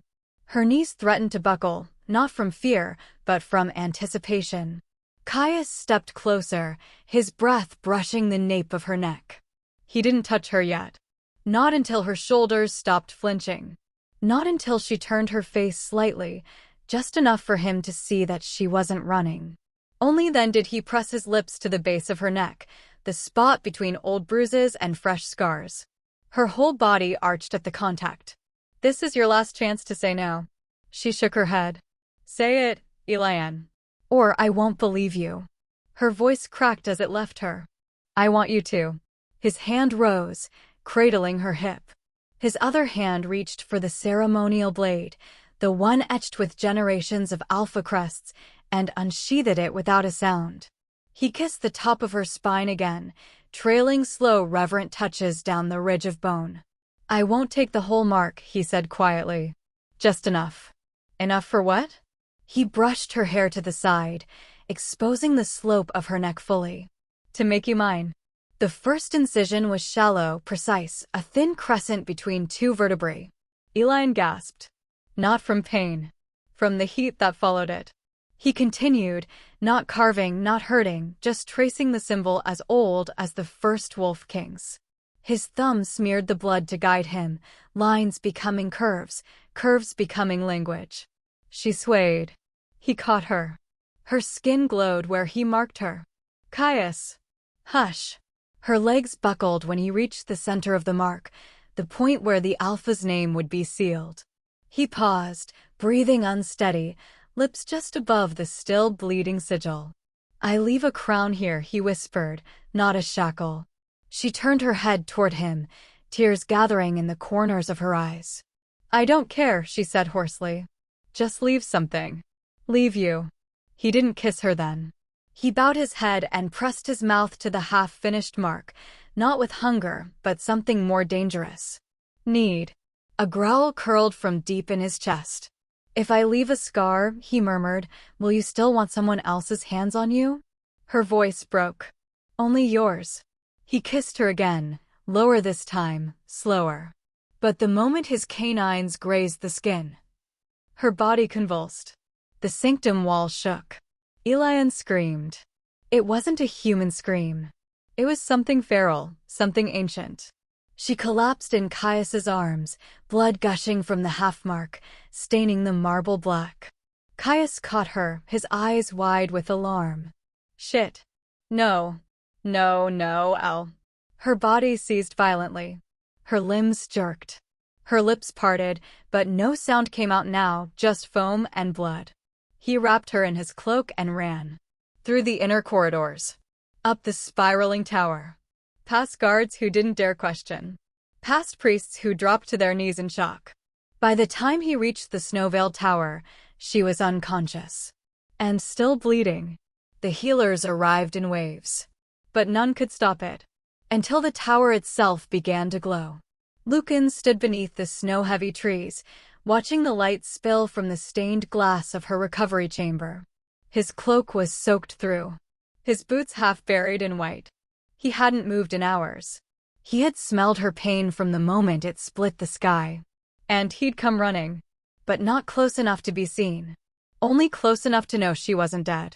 He leaned against a twisted pine and rolled up his sleeve. The mark on his chest, hidden beneath the oldest part of his armor, pulsed faintly.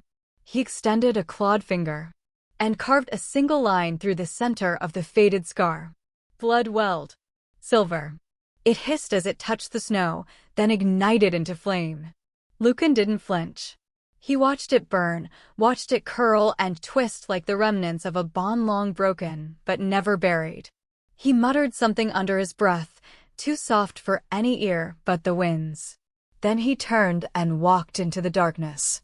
Inside the tower, Caius knelt by Elianne's bedside. The mark still pulsed red. Incomplete. Unsealed. Dangerous. His hands trembled. His breath hitched every time she stirred. But she didn't wake. Not yet. And when she did, she dreamed. Not of Caius, but of arms wrapped tightly around her. Of breath on her throat. Of a voice murmuring, low and rough, your first drop of blood was mine. Of lips pressed to her heartbeat. I was the first one your body surrendered to. Don't forget what it means to be remembered. She whimpered. Then stilled. And above her, the mark flickered. As if it didn't know whose name to carry. Chapter 13. The Mate Who Loved Me Wrong. The world was made of snow and silence. Elianne didn't remember when Lucan had taken her. She only remembered the feel of air colder than breath, the snap of wind against her skin, and the moment her body lost strength in his arms. She'd still been bleeding. Still reeling. Still cracked open from the crown Caius had tried to carve into her. But Lucan's arms were warm. And the place he brought her to wasn't. The ruined sanctum loomed like a scar carved into the mountain's spine, its dome shattered, columns broken, altar blackened by time and forgotten fire. The place where oaths had once been spoken. where bonds had once been blessed, the place where they once had stood. Lucan set her down on the cracked stone floor with surprising gentleness. Moonlight filtered through the broken ceiling in pale sheets, pooling over the altar like spilled milk. She stirred. Eyes fluttered open, unfocused. He crouched beside her, one arm around her waist, his other hand sweeping her damp hair from her face. "You're awake." Her lips moved, but no sound came. "You don't remember this place?" A pause. Then a slow blink. Her throat bobbed. He didn't wait for her to answer. "This is where you swore yourself to me," he said. "Before the palace. Before the rituals. Before Caius." She tried to sit up. He stopped her with a hand to her sternum, firm, not cruel. "Rest," he ordered. Her breath caught. "Why here?" "Because this is where you broke the first vow," he said, voice like flint. "And I want you to remember." She stared up at the broken ceiling. The moon's light bled across her face. Lucan rose to his feet. He walked to the ruined altar and brushed dust from its surface with a slow, reverent motion. "You were 6, he said quietly. "I brought you here because you had a fever. You were crying. No one knew what to do." She watched him. "You looked at me and said, I want to belong to one person. Only one. That way I won't get lost." He turned then. "And you chose me." Her lips parted. Her fingers curled against the stone. "I was a child. You knew what you wanted," he cut in. "You always did. And now." He crossed back to her, crouching again. "You're running from the only thing that's ever been real." Tears welled in her eyes. "I never wanted to run," she whispered. "Then why did you let him touch you?" Lucan's voice trembled, not from weakness, but fury laced with heartbreak. "Why did you let him mark you, when your body already knew me?" Elianne choked on air. "Because you love too hard." Lucan laughed, a bitter, broken sound. "And he loves too soft? Is that what you want? Something that fades the moment it's tested." She tried to speak. He pulled her close, his fingers pressing into her hip bones. "I won't fade. I won't break.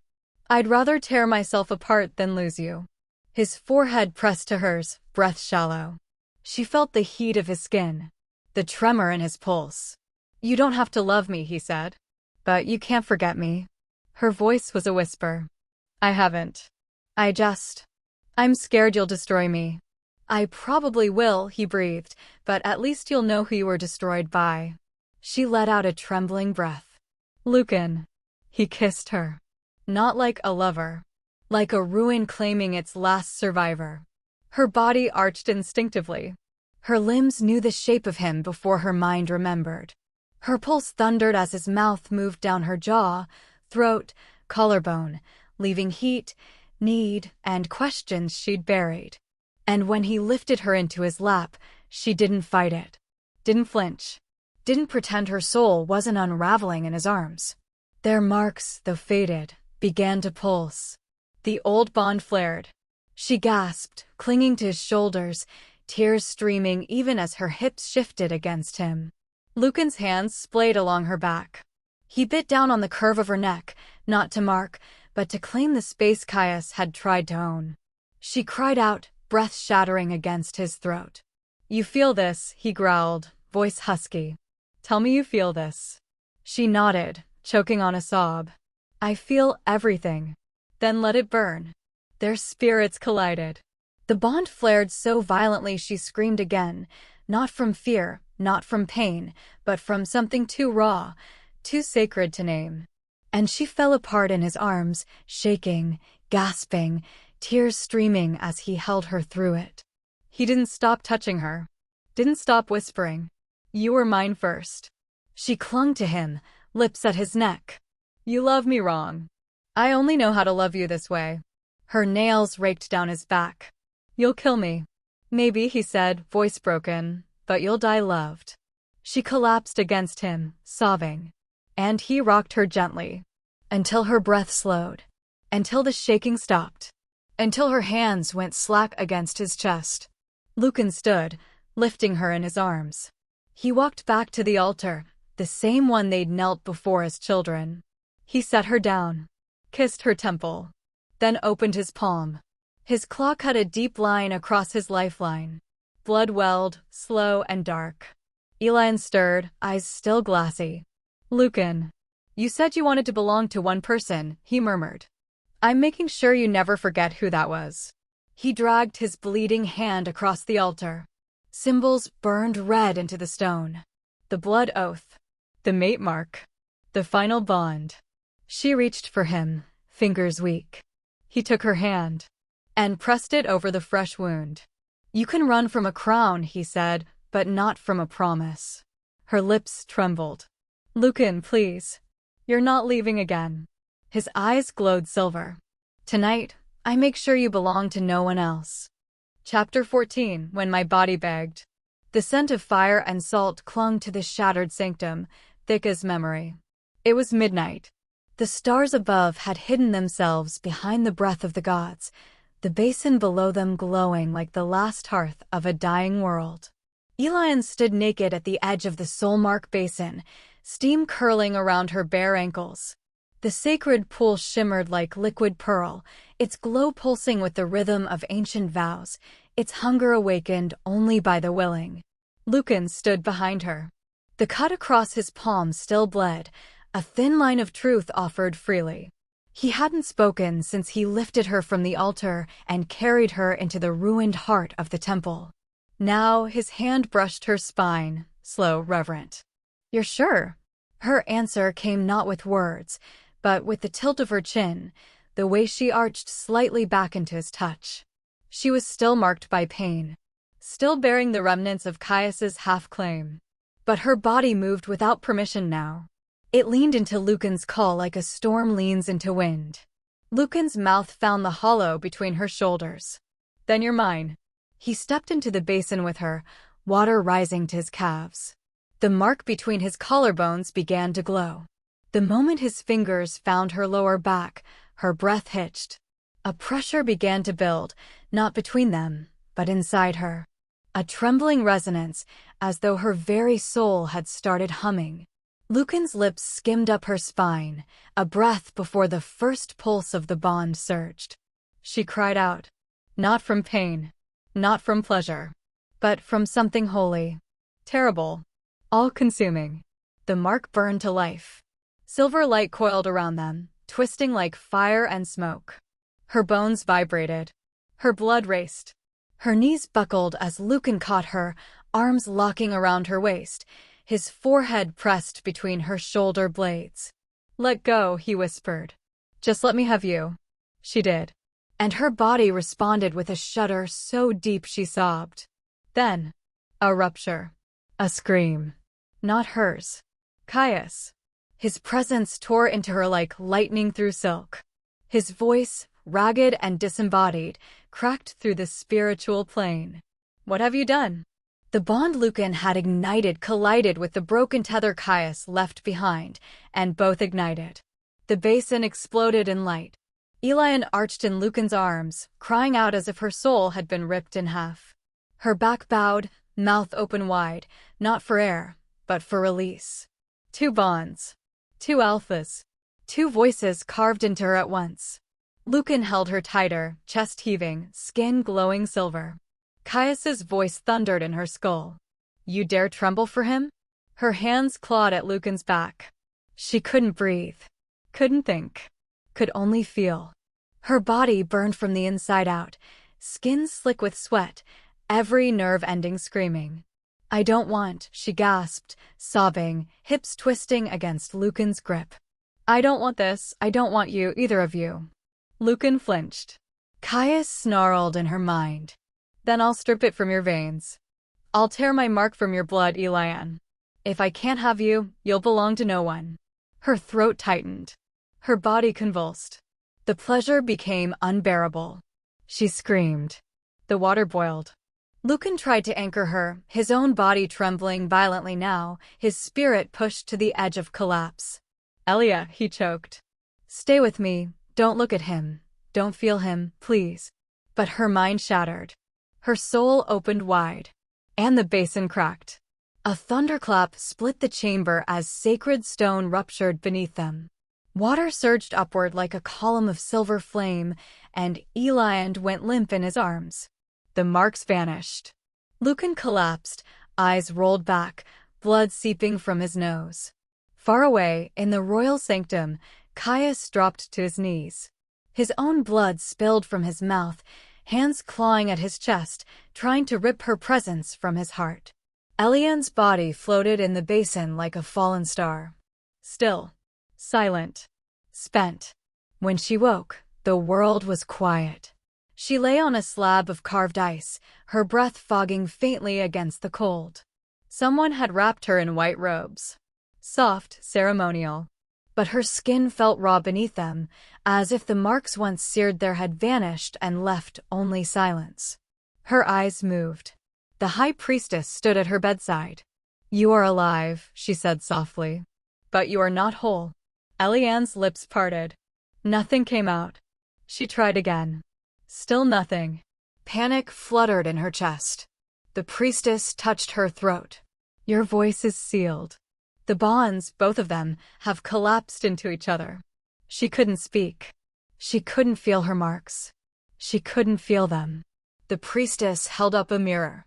Around Elianne's neck, the once gleaming collar that had pulsed with energy and submission now lay dull, blackened. "Dead. Your body has begun to unweave itself," the priestess said gently. "The strain of 2 alphas, 2 bonds, 2 callings. It has fractured your spirit's vessel. The basin rejected you." Tears welled in Elianne's eyes. She reached for the collar. It didn't respond. "You must rest," the priestess said. "But you must also understand, your time is now borrowed. The marks are frozen. Your voice is gone. And unless the bonds are resolved..." She trailed off. Elianne didn't need to hear the rest. Her body trembled. Her tears fell without sound. And somewhere far beneath her ribs, where 2 names had once carved their names into her pulse, there was only one truth left. Her body had begged, but her soul had broken. Chapter 15. The Oath That Will Kill One. The wind on Oathmount was thin, sharp as a blade, cutting through flesh and thought alike. Snow flurried in swirls over the carved stone steps where judgment had been passed for centuries, where gods were once believed to descend, not in mercy, but in fire. Elianne stood between the 2 alphas beneath the bone-pale sky. Her collar, blackened since the ritual, remained clasped around her throat, a visible ruin of what she once was. Her lips were pale, her eyes glassed. And though she could not speak, her silence had become its own kind of defiance. High Priestess Thera stood before them, robed in the ancient crimson and ash of the Oath Tribunal. 3 days, she said, voice echoing like the chime of a blade dropped from the heavens. You have 3 days to name the Alpha you would bind to with your final vow. The second shall be stripped of his mark. And with it, his soul. Neither Caius nor Lucan spoke. Caius's arms were folded behind his back, but his knuckles had gone white. Lucan's breath left vapor clouds. His stance loose. Almost careless. But his stare held the weight of a killing moon. She is broken, one of the tribunal judges muttered. She is choosing, Thera corrected. Elianne didn't flinch. Not even when the drums of the high court sounded, 3 beats, then silence. A rhythm of death. That night, the stars stayed hidden. Caius found her first. He came not as a prince, nor a beast, but as a man whose blood had already decided the ending. She was in her chamber, staring into the hollowed brazier, its flame flickering low. Her voice still hadn't returned. Not since the soulmark rupture. But she didn't need a voice for what he brought. Caius knelt behind her. The silence was a living thing between them. He brushed her hair aside. His fingers trembled. Then he kissed the dark metal of the collar. If you choose him, he whispered, I will kill you myself. She didn't react. So he pressed his forehead to her shoulder and added, softer, because I won't survive it. And if I have to go, I'll take every trace of you with me. His words were not a threat. They were a vow. Then he left. And the fire dimmed. Lucan came in through the broken eaves. He didn't knock. He found her curled on the furs, knees drawn in, face blank. Snow had begun to gather on the sill, cold slipping in unnoticed. He didn't speak at first, just lay beside her and pulled her into his arms. She shivered once, then again.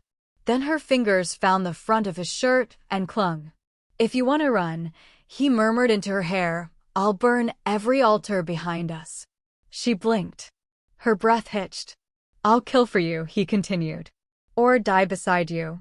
But I will not watch you bind yourself to a man who treats you like a curse." She didn't cry, but her hands trembled in his. He pulled her tighter. "Run, Elia," he whispered, "and I'll run with you." She didn't run. The next morning, she climbed to the edge of the north cliff. She wore white, not as a bride, but as an offering. The wind screamed. The sky was bruised with storm. Below the ledge, the world fell away into nothing. She took one step forward, another, until only her toes touched the earth. She closed her eyes. One more step. Elianne. Two voices. Two hands. Caius on her right, Lucan on her left. Each caught one of her wrists at the same moment. She didn't scream. She just hung there, caught between them, as if she could finally stop being anything at all. Lucan snarled, dragging her back from the edge. "What the hell do you think this will solve?" "I told you she'd break," Caius spat, wrenching her toward him. "She was never strong enough for this bond. I'm not the one who carved my name into her skin like a brand. At least I marked her first," Caius snapped. "You're just a shadow trying to steal what was already mine." "Mine?" Lucan echoed with a laugh sharp enough to bleed. "Then I'll destroy every inch of her you ever touched. I'll burn your scent from her bones." Elianne tore free of both of them and collapsed to her knees in the snow. "I choose no one," she tried to scream, but no sound came. Instead, she beat her fists against the frozen ground, chest heaving, tears freezing on her cheeks. The men stared, neither moving closer. Lucan's mouth twisted. "She's dying." Caius didn't deny it. "Then give her a reason to live." They stood in silence as she sobbed into the snow. Then Caius knelt beside her. "You were never free," he said quietly. "Not since the moment you cried your first breath. My mark found you before either of us could speak." Lucan crouched on her other side. "Then I'll erase every memory in her flesh until she grows new skin that only answers to me." Her fingers curled. She looked up at the sky, at the cruel mountain, at the altar that waited. Then she stood, her voice gone, but her eyes burned. She descended the steps alone, white robes trailing in the snow. At the bottom, the high priestess waited. Elianne raised her chin and mouthed the words, "I choose." Chapter 16, The Trial of Touch. The banners in Valhall were the color of bruises. Velvet draped the high walls, heavy with the weight of royal law and unshed blood. At the center of the ceremonial circle, a single dais was carved from white ash and ringed in wool bone, a throne not for judgment, but for exhibition. Elianne stood at the heart of it, bare feet brushing the chilled stone. She was wrapped in silk no thicker than breath. The collar around her neck had turned obsidian. Her body ached from soulmark instability, her limbs sluggish with tremors, yet she stood. Because this was not a request. It was a decree. The tribunal of 3 vows had spoken. Each alpha would have one night. One chance to prove whose bond could stabilize the shattering inside her, and whose would fail her body entirely. She did not meet anyone's gaze. Not Caius, who stood motionless by the shadow pillar, eyes like a closed door. Not the high priestess, who read the rite aloud in a voice devoid of warmth. And not Lucan. Especially not Lucan. The first night was his. He came for her without a word, cloaked in black, silver chain hanging from his throat like the ceremonial executioners of old. Elianne didn't flinch when he touched her wrist, but she did when his fingers closed too tight. The silk bastion was kept at a temperature just warm enough to melt shame. Inside, the bed was already prepared. Soft furs, raw silk, petals of red thorns scattered across the sheets like blood offerings. Lucan didn't speak until they were alone. "You want him more than me." Elianne's breath hitched. "I've seen how you look at him," he continued, voice quiet. Like he's the one who saves you in dreams you'll never tell. Her fingers twitched. Lucan took them in his palm. Tonight, he said, you don't get to look at anyone but me. He stripped her gently, then made her lie down. But the gentleness ended there. His hands pressed her into the silk, slow and demanding, with a precision that was not born of affection, but of fury, the kind that seethed beneath skin for too long. She arched against him. He didn't soften. When she gasped, he only pressed harder. You don't get to forget me, he whispered against her shoulder. His mouth dragged across her spine. Her eyes watered. Every sensation was unbearable, but not because it hurt. Because it didn't. It burned with pleasure so deep it broke her. He made her beg. She whispered no. He waited. She screamed yes, then screamed his name. Lucan didn't smile. Even as she trembled beneath him, tears on her cheeks and silk twisted around her wrists, he looked like a man unraveling. She clutched at him, and he pulled her tighter. Only when her body collapsed into sobbing pleasure, her cries stuttering into silence, did he pause. Her body spasmed. She tried to speak, but instead, she retched. The pleasure had torn through the sickness in her soul mark. The pressure was too much. Her body couldn't reconcile two alpha bonds that warred within her blood like wolves in a locked room. She convulsed once, then lost consciousness. Lucan caught her before she hit the edge of the bed. He held her. Not as a conqueror, but as a man terrified of what he'd done. When she woke, her skin was sticky with sweat and silk clung to her limbs. She was lying against his chest, his fingers tangled in her hair. Lucan's face was turned toward the ceiling. There were tears slipping into his hairline. You'll go to him now, he said softly. You'll crawl to him like you did to me. She tried to speak, but her throat was raw. Lucan looked down at her, jaw clenched. I want you to ask him to hold you, he said. I want to see if he has the guts to touch what I've marked. Elianne blinked. Lucan touched the edge of her collar.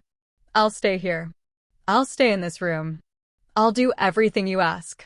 But please. His voice cracked. Don't love him. You can hate me, ruin me, but don't love him. Elianne didn't cry. Her eyes were dry. But her body shook in his arms, spasming with delayed aftershocks, and her mouth parted in a silent moan as one last wave tore through her nerves. It was not joy. It was not pain. It was ruin. By the time Caius arrived, she had been redressed. Barely. Her skin bore the imprint of silk rope. Her neck was flushed where the collar had seared against pleasure. Caius stood at the threshold of the chamber. He did not enter. He did not blink. And when his gaze traveled across her broken body, his voice was quieter than snow. I won't wait anymore. Then he turned and left. The silk swayed behind him, and Elianne was left in the center of the ruin. Alone. Marked. And no closer to salvation. Chapter 17. The Night He Didn't Touch Me. Snow silenced the steps that carried her into the ice court. It was not like the trial chamber, where stone burned beneath silk and every breath was a promise of exposure. Here, ice ruled. Not the white softness of snow, but the pale blue of ancient frost, the kind that never melted, only remembered. Caius didn't speak when he lifted her. Elianne didn't resist when her feet left the ground. Her body, still weak from the night before, folded easily into his arms. Her lashes were stuck together from sweat and tears. Her breath shivered out in clouds that vanished into the cold. The corridor narrowed as they descended.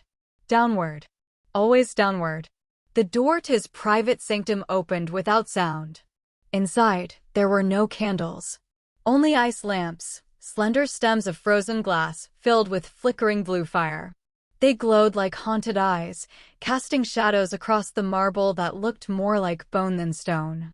In the center of the room, the bath steamed. Or perhaps it smoked. The pool was lined in dark granite, and mist curled upward like the breath of something buried. Elianne's head lolled against Caius's shoulder as he stepped down the steps into the water, robes and all. He didn't set her down. Not even when the water reached his waist. He only knelt and held her there. Her dress floated in tatters. Silk clung to her legs, soaked with rosewater and salt. Her hair drifted around her like shadow. Her collar glowed faintly, a bruise-colored light that pulsed with faint resistance. Caius lifted a cloth. He began to wash her. Not like Lucan had. There was no hunger in the way he touched her skin. Only precision. He wiped the red from her thighs, the bruises from her ribs, the faint lash marks at her wrists from where Lucan had tied her down. She trembled. But he didn't pause. He dipped the cloth again, wiped again. And when her mouth opened, when her voice cracked through the stillness like a child's, he did not look up. Why? Her lip bled where she'd bitten it. Why won't you touch me? The cloth stilled. Caius exhaled, slow. Her voice cracked again. Do you not want me? That made him meet her eyes. The heat in his stare wasn't lust. It was something colder, darker. A kind of desperation no amount of brutality could cleanse. I want you, he said, softly, more than I have ever wanted anything. Then. But I won't have you like this. He pulled her closer and held her. He slid her onto his lap, her spine pressed to his chest, legs curled between his thighs. The water steamed around them. The scent of iron and wolf blood drifted up, mingling with the crushed flowers in her hair. Elianne twisted. Her fingers clawed at his arms. Touch me, she hissed. You touched me before. You marked me first. Why won't you finish it? Because if I do, Caius murmured, you will break. His breath ghosted over her shoulder. You're already breaking. I want to, she said, eyes wild. I want to fall apart. I want it to end. Caius didn't answer. He lowered his head, pressed his forehead to her back. The silence was a weight. She sobbed once, then again. Then she laughed, the sound jagged and unhinged. You think I'll survive this if you don't touch me? You think keeping your hands off me will make it better? Still, he didn't move. She beat her fist against his thigh. Caius. He silenced her by kissing the back of her neck. Not her lips. Not her throat. But the place where her mark had cracked. Where Lucan's touch had made the original bond tremble and bleed. His mouth was reverent. His breath was freezing. And when he whispered, it was not for her ears, but for the scar itself. I'm sorry, he said. I failed you. I should have protected it. Protected you. Her sobs quieted. He kissed it again. And again. She stopped breathing. I would do anything, he said, except touch you now. Because if I touch you like that again, if I take what's mine before you ask for it again, beg for it again. His voice broke. You'll shatter. I want to, she whispered. No, his arms locked around her. You want to be chosen. You want to be safe. You want to stop being a prize in a war between monsters. She trembled. He kissed her temple. I will not win you by breaking you. Tears slipped from her chin into the water. I'm already broken, she said. Then I'll hold the pieces until you choose to let me put you back together. She buried her face in his chest. Time passed. Neither moved. The ice lamps burned low. The water cooled. But Caius did not carry her out until her breath had deepened. Until her heartbeat slowed. Until her fists uncurled and the tension in her back went slack. She fell asleep in his arms. And he did not touch her. Not once. She woke in his bed. Alone. Wrapped in white furs, her skin warm and dry. Her hair had been combed, the rose petals gone. Her limbs felt boneless, her breath slow. But something was wrong. Her color. She sat up sharply. The obsidian had changed. It shimmered now, not red. Not silver. But both. Her heart stuttered. She pushed aside the furs and stared down at the skin above her chest, just below the hollow of her throat. The soul mark had reformed. But it was not Lucan's sigil. It was not Caius's either. It was both. Twisting, bound, two oaths bleeding into one. A shape that was not meant to exist. She didn't scream. But she did begin to shake. And outside the chamber, Caius stood with his back against the door, eyes closed. Waiting. Chapter 18. the hybrid mark. The wind on the altar mountain tasted of metal. Elianne stood barefoot at the summit, frost whispering up her calves like a blade in love with flesh. The stone beneath her was darkened with old blood and newer shadows. Above, clouds twisted like a veil too afraid to settle. Below, the kingdom trembled. She could feel it. The rift. The unraveling. Her collar had split in two, but refused to break. Black stone veined with silver and red pulsed at her throat, marking her not as claimed, but as cursed. A sick shine poured from it, tainting the air around her, warping the spiritual ley lines of the mountain until the very roots of the kingdom throbbed. "Take her back," hissed the high priestess, voice shredded by panic. "This is not the mark of a bride. This is a weapon." She did not move. Caius and Lucan stood flanking her, two shadows cast from rival suns. Neither breathed easily. "She is the prophecy," the priestess spat, dragging her robes off the altar stones as if even silk was too clean to touch Elianne now. "The one who will sever the order of oaths. She cannot belong. She must be contained, cleansed." "She is not an object," Caius said, low and sharp. Lucan didn't speak. His jaw was set.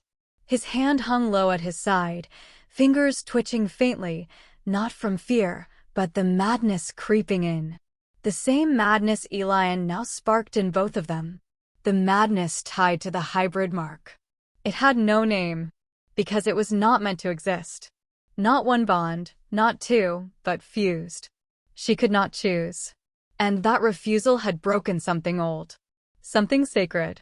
The pool behind her, once used only for the twin vow ceremonies of kings and their sworn mates, was now boiling. Crimson mist lifted off the surface of the basin, and the carved runes at its edge had begun to bleed. The priestess fled. They did not stop her. Elianne turned slowly, faced the blood basin. The twin oaths etched into the stone, the mark of alpha and mate, of chosen and choosing, shimmered like a mouth waiting to devour her. She stepped toward it. "Don't," Caius said. His voice didn't shake, but his control did. The air around him crackled. Lucan moved at the same time, circling the other side of the basin, blocking her from stepping in. "Get out of my way," she whispered. "No," Lucan snapped. "Because I know what you're doing." Her eyes didn't meet his. "You think," he continued, "if you offer yourself to the basin, it'll fix it. That the mark will split cleanly. That will stop fighting." Her lips pressed together. Caius's hands were fisted. "Elianne," Caius said, quiet and precise. "Look at me." She didn't. So he stepped forward, slowly, until he could touch her if he wished. He didn't. His voice softened. "We know what you carry now." She flinched. Lucan's eyes burned. "The last lock," he murmured. "The keystone of Alpha Order. The one that isn't meant to choose. Because choosing breaks the system." "And not choosing breaks me," she whispered. Silence. Then Caius said, "We'll find a way to stabilize it. To share it." Lucan barked a bitter laugh. "Share her?" "No," Caius snapped. "Share the burden." Elianne sank to her knees. She didn't weep. Not right away. But as the basin glowed brighter, twisting toward her, reaching for her with spectral hands born of ancient promises, her shoulders began to shake. "I was never supposed to live, was I?" she said quietly. "Just carry it long enough to be used." "No," Caius said. "You were supposed to be free." Lucan knelt beside her, gaze heavy. "But you weren't." She closed her eyes. A tear slipped. Then another. "I feel like I'm not real anymore," she whispered. "Like I'm a mirror that cracked too many times. You both see different things when you look at me. And neither one of them is me." Caius knelt too. His fingers hovered near her cheek. Didn't touch. "I see a girl who shouldn't have had to carry this," he said. "Who should have been kissed on the cheek in a garden, not branded at birth." "I see a girl," Lucan said, "who made monsters kneel." She laughed brokenly. "Then let me fall." She reached for the basin. And they moved. Together. Not to pull her away, but to shield her. They flanked her like sentinels, each holding an arm as if their bodies alone could buffer the searing chaos bleeding from her mark. The basin screamed. Light burst from it like veins of lightning, lashing toward her skin. The ground cracked. But Caius didn't flinch. Lucan didn't release her. "You think dying will stop this?" Lucan growled. "I think I'm the spark," she said. "If I go, maybe the flame dies." Caius shook his head. "If you go, the world burns. You're the only reason it hasn't already." She sagged between them. Then whispered, "If I die, will you forget me?" Lucan's hand tightened. "I'll die too." Caius said, "I'll kill every soul who dares speak your name, so no one remembers you wrong." The mark on her throat flared, then dimmed. The basin hissed, then stilled. The wind dropped. Elianne sat, cradled between them, bones aching with too many oaths and not enough self. She didn't speak again. And they didn't make her. They stayed, until the sun broke through the clouds. Until the altar bled no more. Until the kingdom below, briefly, stopped screaming. Chapter 19. The Fire I Called Down. The chains were velvet-lined, but they bit like teeth. Elianne stood at the summit of Oath Mount, silver dress clinging to her like ash to the dead. Wind clawed the hems of her ceremonial gown. At her neck, the black chain shimmered with embedded rune iron, humming low like a beast that could smell the blood beneath her skin. The twin thrones loomed behind her, one veiled in frost, the other in ember. On either side stood Caius and Lucan, flanked by nobles and the elder wolves of the kingdom. The air reeked of ozone, expectation, and fear dressed as ritual. Caius wore his crown like a man ready to remove it. Lucan didn't wear one at all. Drums sounded, deep as thunder. The priestess stepped forward with the invocation seal. Her voice echoed through the mountains, each word carving through mist and memory. By the law of the old blood, she intoned, "Let the marked one speak. Let her choose. Let her bind." The chain tugged once around Elianne's throat. Her mouth was dry. Her legs ached from the climb. Her skin thrummed with the hybrid mark, still split and glowing faintly across her collarbones. "Speak the name," the priestess said. Caius did not look at her. His gaze was fixed on the mountain beyond, cold, proud, distant. Lucan stared only at her. Silent. Bleeding emotion. The crowd held its breath. And Elianne whispered, "No." The priestess blinked. Elianne's voice rose. Clear. Sharp as ice. "I will not choose." Gasps. The chain jerked. "I am not a prize," she said. Not a lamb between lions. Not the final rope in a centuries-long tug of war. Lucan stepped forward. "Elianne." She raised a hand. Not to stop him. To beg him not to move. "If I choose one of you," she said, turning to them both, "the other dies." Lucan's jaw clenched. Caius didn't speak. But his hands were curled into fists behind his back. "I've seen what this bond does. I've felt it. It's not love. It's war in the skin. You don't understand what will happen if you break it," Lucan said. "I do," she whispered. "I die." Silence. "And yet," she continued, tears slipping down her cheeks, "if I choose you, one of you will burn. One of you will rot from the inside out. I've seen it. Felt it in my marrow. This kingdom is built on bones cracked by fate." She looked down at her hands. Small. Shaking. Splintered with light. "So let mine be next." "No," Caius said, sharply. She turned. "You would die to spare us," he said. "You think that noble. You think that merciful." He stepped forward, frost trailing behind his feet like morning. "But you are not a god." Lucan strode to the other side of her. "You think we'll let you die just so you don't have to feel guilt?" The mark at her collar sparked. The ground beneath the altar groaned. "I call it," she whispered, raising her arms, "the fire of severance. I reject all oaths." "No," Caius shouted. "Stop," Lucan's voice broke. But the mark had already ignited. A scream tore from her throat. Flames burst from her chest, not red, not gold, but violet and white. The fire of oath breaking. The fire that could not be touched, only endured. The mountains screamed with her. Lucan staggered back, clutching his chest. His mark was blistering. Caius fell to one knee, blood pouring from his nose. The chain at her throat dissolved into smoke. Elianne cried out, her body arching as the fire took hold, burning from within. The altar cracked. Stones splintered. The wolves howled. The nobles fled. She collapsed to her knees, eyes wide, breath gone. "I'm sorry," she gasped. "But if I choose, one of you dies. I'd rather it be me." Lucan was already moving. He fell beside her, fingers clawing at his own chest, trying to tear the mark out, to pull the tether free. "I won't let you," he shouted. "You don't get to die like this."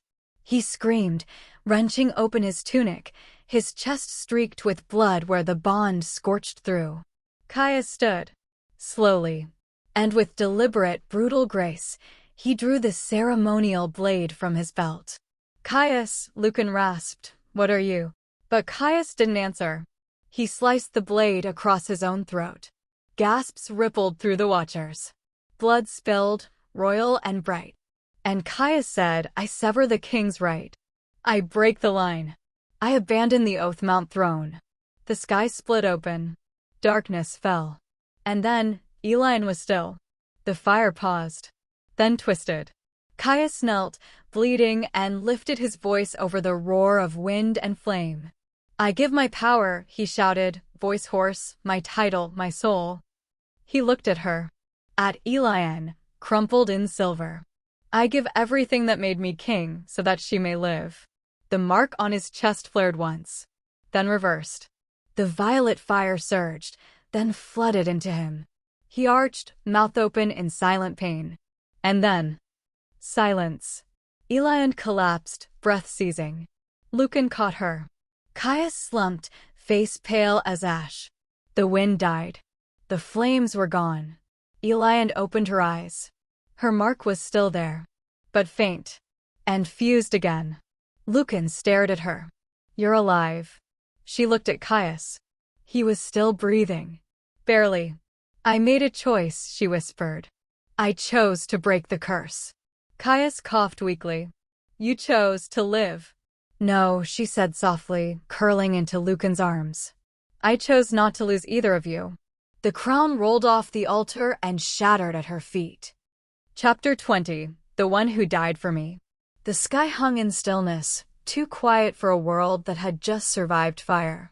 Elianne pressed her hand to the raw place at her chest, where the hybrid mark once blazed like a curse set in bone.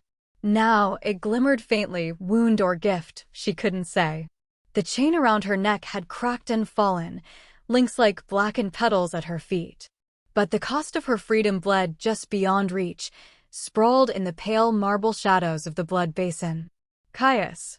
He lay against the stone steps, body curled, one hand half raised as though reaching for her. The mark, the one that had poured from her into him, coiled along his spine like a burning river. His skin steamed. His lips were blistered. But his eyes, when they opened, found her. She fell to her knees beside him, fingers shaking as she gathered him into her arms. His breath was a fragile thing, thread-thin and stuttering, but it was still there. "I told you not to do this," she whispered. He gave a crooked, broken smile. "You're heavier than I thought." "Don't joke. Don't cry," he murmured. "You'll make it harder." She pressed her forehead to his.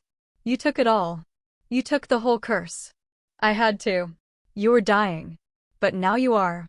He laughed, short, dry. "Been doing that since I met you." His hand found her face. Despite the blistered skin, his fingers were unbearably gentle. "I finally touched you," he said. "Not through the bond. Not through rage or instinct. Just you." Tears streaked her cheeks, but she couldn't look away from him. "I don't want you to die." Caius's gaze softened. "You don't get to choose every death, little wolf." Footsteps echoed behind them. Lucan. He looked more ghost than man, a shimmer of blood print pulsing over his heart, barely held together by will. The flames had taken much from him, his breath, his strength, but not his clarity. "I can stop it," Lucan said. Elianne turned sharply. "What?" Lucan knelt beside Caius, his eyes not on her, but on the other alpha. The mark's too heavy, he said. You're holding two bloodlines, Elianne's hybrid flame and the severance oath. It's too much. You'll burn out. I know, Caius rasped. Still worth it. But not like this. Lucan's voice cracked. There's a way. An old rite. Blood memory transfer. No, Elianne said. That's forbidden. That kills. Lucan met her eyes. I'm already dying. I made my choice when I stepped into that fire with you. He looked back at Caius. If I give you my blood echo, it'll study the curse. It'll carry the mark without it killing you. Caius coughed a weak laugh. You're giving me a piece of your soul? I'm giving her freedom. Elianne's breath hitched. Lucan drew a ceremonial dagger from his belt. The tip was engraved with twin moons, one eclipsed, one whole. He slid the blade across his palm, blood welling bright and slow. Elianne, he said softly. Turn your back. No. Please. She obeyed. Barely. Caius didn't resist when Lucan pressed their hands together, blood mixing. He didn't scream when the ritual began, but Elianne heard him gasp. A surge of power rippled through the stone beneath them.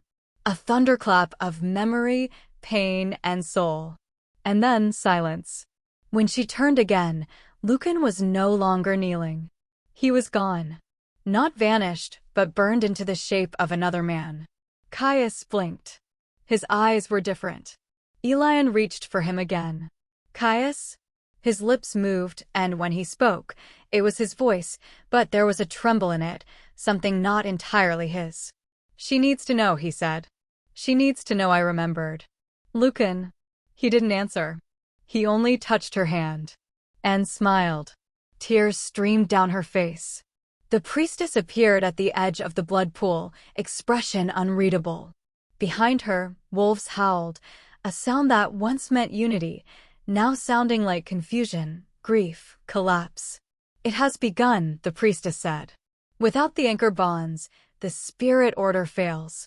The wolves no longer feel their hierarchy. The kingdom's oaths are crumbling. Elianne turned to face her. Then let it all fall. You will have no protection, the priestess warned. No one will belong to anyone. Chaos will follow. Elianne stood slowly, hands blood-marked, hair tangled, silver dress torn. She looked not like a savior, but something feral and fragile, too alive to be contained. I was never protected, she said. Only owned. And she stepped past the priestess, past the stunned nobles and faltering wolves, toward the shattered remnants of the Soul Oath Tower. It stood like a skeleton, hollowed out, charred from its base to crown. The place where oaths were sealed and souls bound. She walked barefoot into its ruins. Ash clung to her ankles. She stopped at the center, raised her face to the sky, and whispered, if I can live, I will not belong to anyone. The tower did not answer. But somewhere deep below the stone, the last echo of a broken oath faded like breath in the snow. Chapter 21. The Mate Without a Mark. The burnt throne hall was never rebuilt. Ash still coated the stone ribs of the once great palace, smoke-charred beams like the carcass of a beast too stubborn to fall. Ivy tried to crawl across the cracks, but nothing ever bloomed. No wolves howled inside these walls anymore. No crown glittered atop the dais. Only him. Caius stood at the base of the ruined throne every night, barefoot, bare-chested, frost gathering in his hair like a forgotten crown. He did not speak unless spoken to. He did not move unless moved. He stared at the broken stone like it might remember something he no longer could. Elianne came every morning, sometimes with bread, sometimes with flowers, sometimes with nothing at all. Today, she came barefoot. He didn't react as she approached, only shifted his weight when her steps disturbed the gravel near the edge of his shadow. His eyes, colorless and unblinking, flickered toward her with the faintest glimmer of, not memory, something more ancient, something more instinctual. She didn't speak right away. Neither did he. The silence between them stretched like an old bond trying to remember what it used to hold. When she finally sat, tucking her legs to the side like a girl in mourning, she whispered, "You always used to hate silence." Caius didn't answer. She reached for a flake of soot on her dress, rubbed it between her fingers. Her voice dropped to something raw. I thought I was free. Still nothing. I gave up everything, Lucan, the marks, the oaths, the kingdom itself, just to be mine.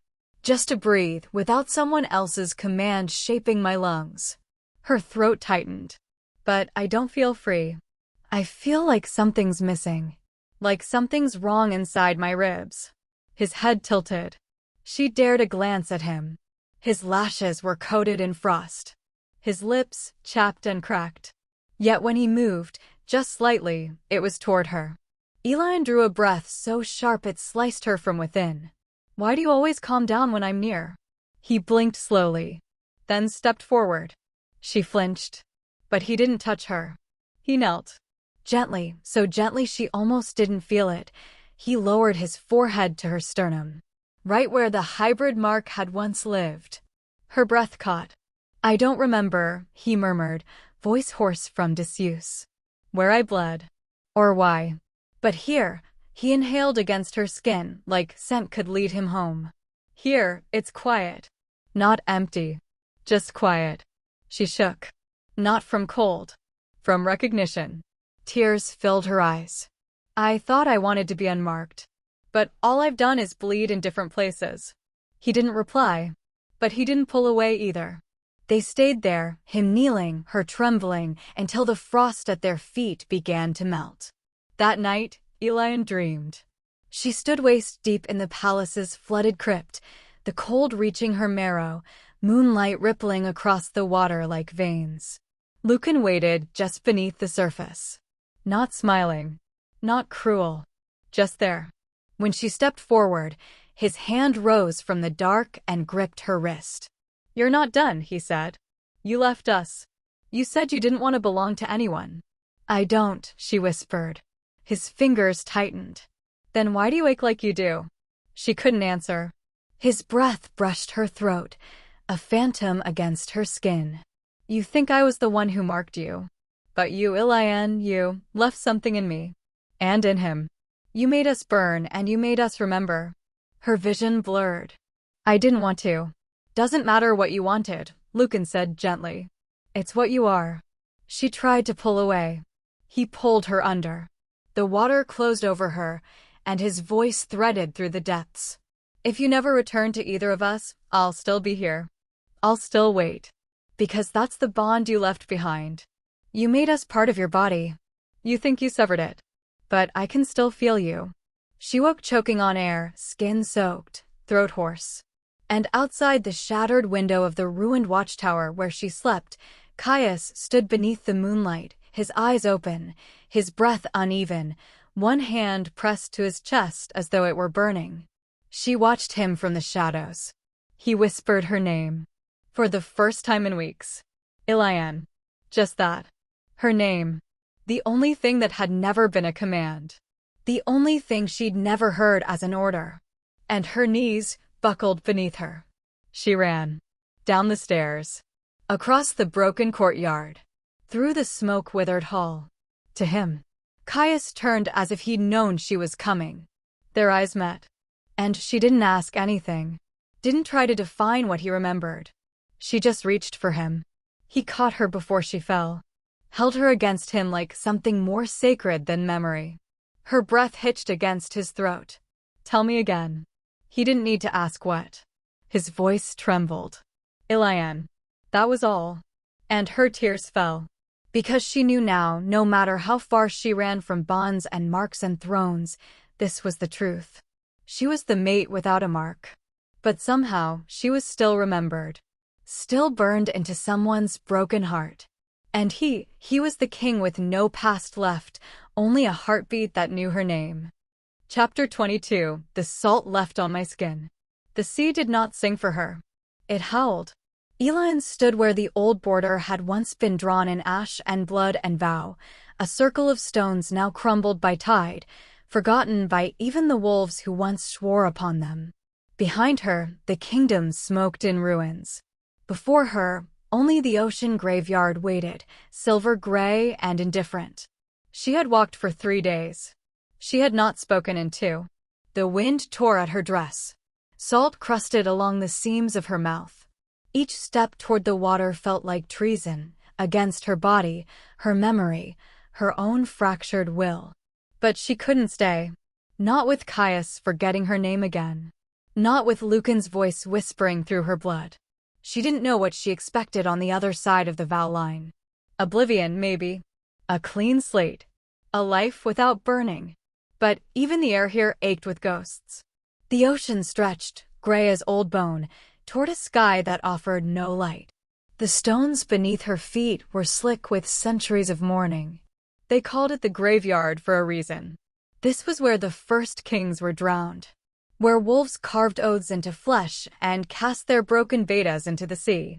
Where salt remembered everything, even what time tried to erode. She stumbled to her knees. The surf kissed her thighs. And her skin split. At first it was only heat. A burning at the collar, the wrists, the places where old chains had once circled. Then the rash spread, veins etching red along her limbs like veins of coral. Her voice caught in her throat, thick with blood. Not again, she rasped. Her body doubled forward. Salt welled in her eyes and mouth. It tasted like him. Elianne. She didn't look up. The voice didn't belong to a man. Not anymore. It belonged to the marrow of her. The fault line in her spine. Elianne, look at me. Still, she couldn't. Then arms, familiar, impossible, wrapped around her from behind. Lucan. She knew it wasn't real. She'd watched him die. Watched him pour his soul into another man's bones. Watched the last light leave his eyes. But this phantom, was warmer than memory had any right to be. He lifted her, limbs shaking, and carried her into the surf. The sea swallowed them like a secret. Let go, she choked. I'm not holding you. Her head lolled against his shoulder. You're dead. I am. Then why? You crossed the vow line. The echo lives here. So do I. The water climbed her ribs. She didn't resist. She bled into the tide. Lucan cradled her against his chest, letting the waves wash the salt from her skin. His thumb brushed her temple. A ghost's gentleness. You're not here, she whispered. No. You feel real. Because I never stopped loving you. Her sob broke like surf against his collarbone. You don't get to say that. You died. I did. Then leave me. I will, he said softly. But only if you ask me to like you mean it. She pressed her face to his throat. Her body trembled with something too old for language. She wasn't bleeding from her wounds anymore. She was bleeding from her soul. I thought I could be loved, she said. But I was just the trigger. The thing that ruined both of you. No, he cupped the back of her neck. You were the storm. The one we were always going to drown in.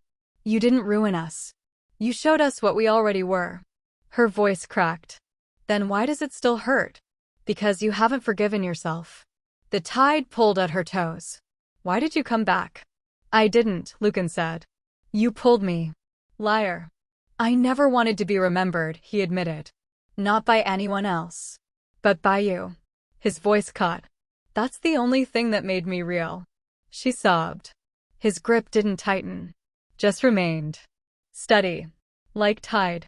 Like ache. You don't have to belong to anyone, he said. Not anymore.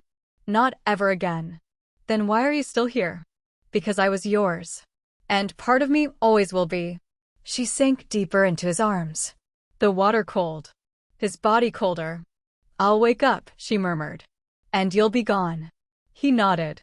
Her arms curled around his neck. Not to beg. Just to feel. Just to remember. If I keep you, she asked, will it kill me? No, he said. It'll just keep you alive in ways you never asked for. She let him hold her until the stars began to fade. The world shifted. She slipped beneath the surface. Dream dissolved into salt. When she woke, she was alone on the shore, curled beside a pool of her own tears and tide. Her skin bore no marks. Her throat no blood. But the salt still clung. She sat up. The ocean whispered. One last time, she let herself ask it softly to the wind. Did you regret saving me? The wind didn't answer. But somewhere in the echo, in the hush of receding water, came a voice she would never stop hearing. "No, but if you forget me, truly forget me, I'll die for real." She bowed her head and wept for the salt he left on her skin. Chapter 23: The Crown I Refused. The halls of Frosthold were silent. Not the sacred silence of mourning. Not even the tense hush of wolves preparing for war. This was the stillness of something broken so thoroughly that it had forgotten how to echo. Elianne walked alone through the corridor, the hem of her black dress dragging frost behind her like morning silk. The stones beneath her feet were cracked, still scorched from the night the blood system burned. What once had been royal corridors were now hollow vessels of memory, ashes where oaths had been made, and lives unmade. The wolves were waiting in the throne hall. She could hear them through the ironwood doors. The whispers, the scent of fur and desperation, the clink of ceremonial blades drawn not for violence, but for tradition. For binding. She almost laughed. Binding. Again. The high priestess stood beside the threshold, her robes cleaner than anything Elianne had seen in days. A white veil covered her silver hair. Her voice, when she spoke, was soft as snowfall. "They await you, Queen Elianne." Elianne didn't move. "I'm not your queen. You are the only living bearer without a mark," the priestess said. "You are the last hope of an order that cannot survive without new terms. If you accept the crown, we can rewrite the bonds. No more forced vows. No more mating rituals. You could be the first of a new kind." "I don't want to be first," Elianne murmured. The woman's eyes narrowed beneath her veil. "You would turn your back on peace?" "I would turn my back on any peace that demands my body for its price." The doors opened. Frosthold's throne room was a ruin polished for ceremony. Tapestries re-dyed. Banners stitched hastily over burnt sigils. At the end of the hall, the throne sat empty, no longer gold, but obsidian, salvaged from the ruins of the old Vow Tower. It shimmered like spilled ink under the moonlight that filtered through the broken dome. The nobles stood in a half-circle, some werewolf forms behind their eyes. Others stood as men, but their hunger for control bled through even silk and steel. One stepped forward. An elder alpha with graying hair and a heavy blade at his hip. He bowed low, the way men bow to wild gods. "Elianne of the Unmarked, the crown has chosen you. We ask you to lead." She looked at him, then at the others. So many faces she had seen twist in disgust when they thought her nothing. So many hands that once reached to collar her like property now offered allegiance. "You want me," she said, "because I am the only thing left that you cannot control." Murmurs. She stepped forward slowly, feet echoing against cold stone. Every heartbeat brought her closer to the throne, closer to the blade behind it, closer to the choice. "I carried 2 marks," she said. "One forced, one I didn't ask for." No one moved. "They both burned me from the inside. One made me obedient. The other made me believe I could be loved." She stopped at the base of the steps. "And both turned me into a weapon." The high priestess cleared her throat. "Then take the crown, Elianne. Rewrite the rules. Refuse the cruelty of the old order and make something new." Elianne looked at the throne. At the ceremonial circlet placed upon it, steel inlaid with bone, carved with the runes of the original binding kings. It was said to carry the memory of every vow ever sworn in Frosthold. Her lips parted. Then she knelt. A collective gasp rippled through the hall. But she did not kneel to accept the crown. She knelt before it, empty-handed, head bowed. And she whispered, "I do not belong to a kingdom that demands a girl's body to keep its sons from tearing each other apart." Silence. Then chaos. Voices rose. Wolves snarled. A beta shouted something about betrayal. Another tried to calm him. But through it all, Elianne remained on her knees. Uncrowned. Untouched. Unbroken. The high priestess stepped forward, voice trembling. "Then what would you do, child? Walk away from the ashes? Let the world tear itself apart again?" Elianne stood. She met the woman's gaze without flinching. I would rather walk into ruin than let another girl wake up with blood between her legs and believe it means she belongs to someone. Gasps.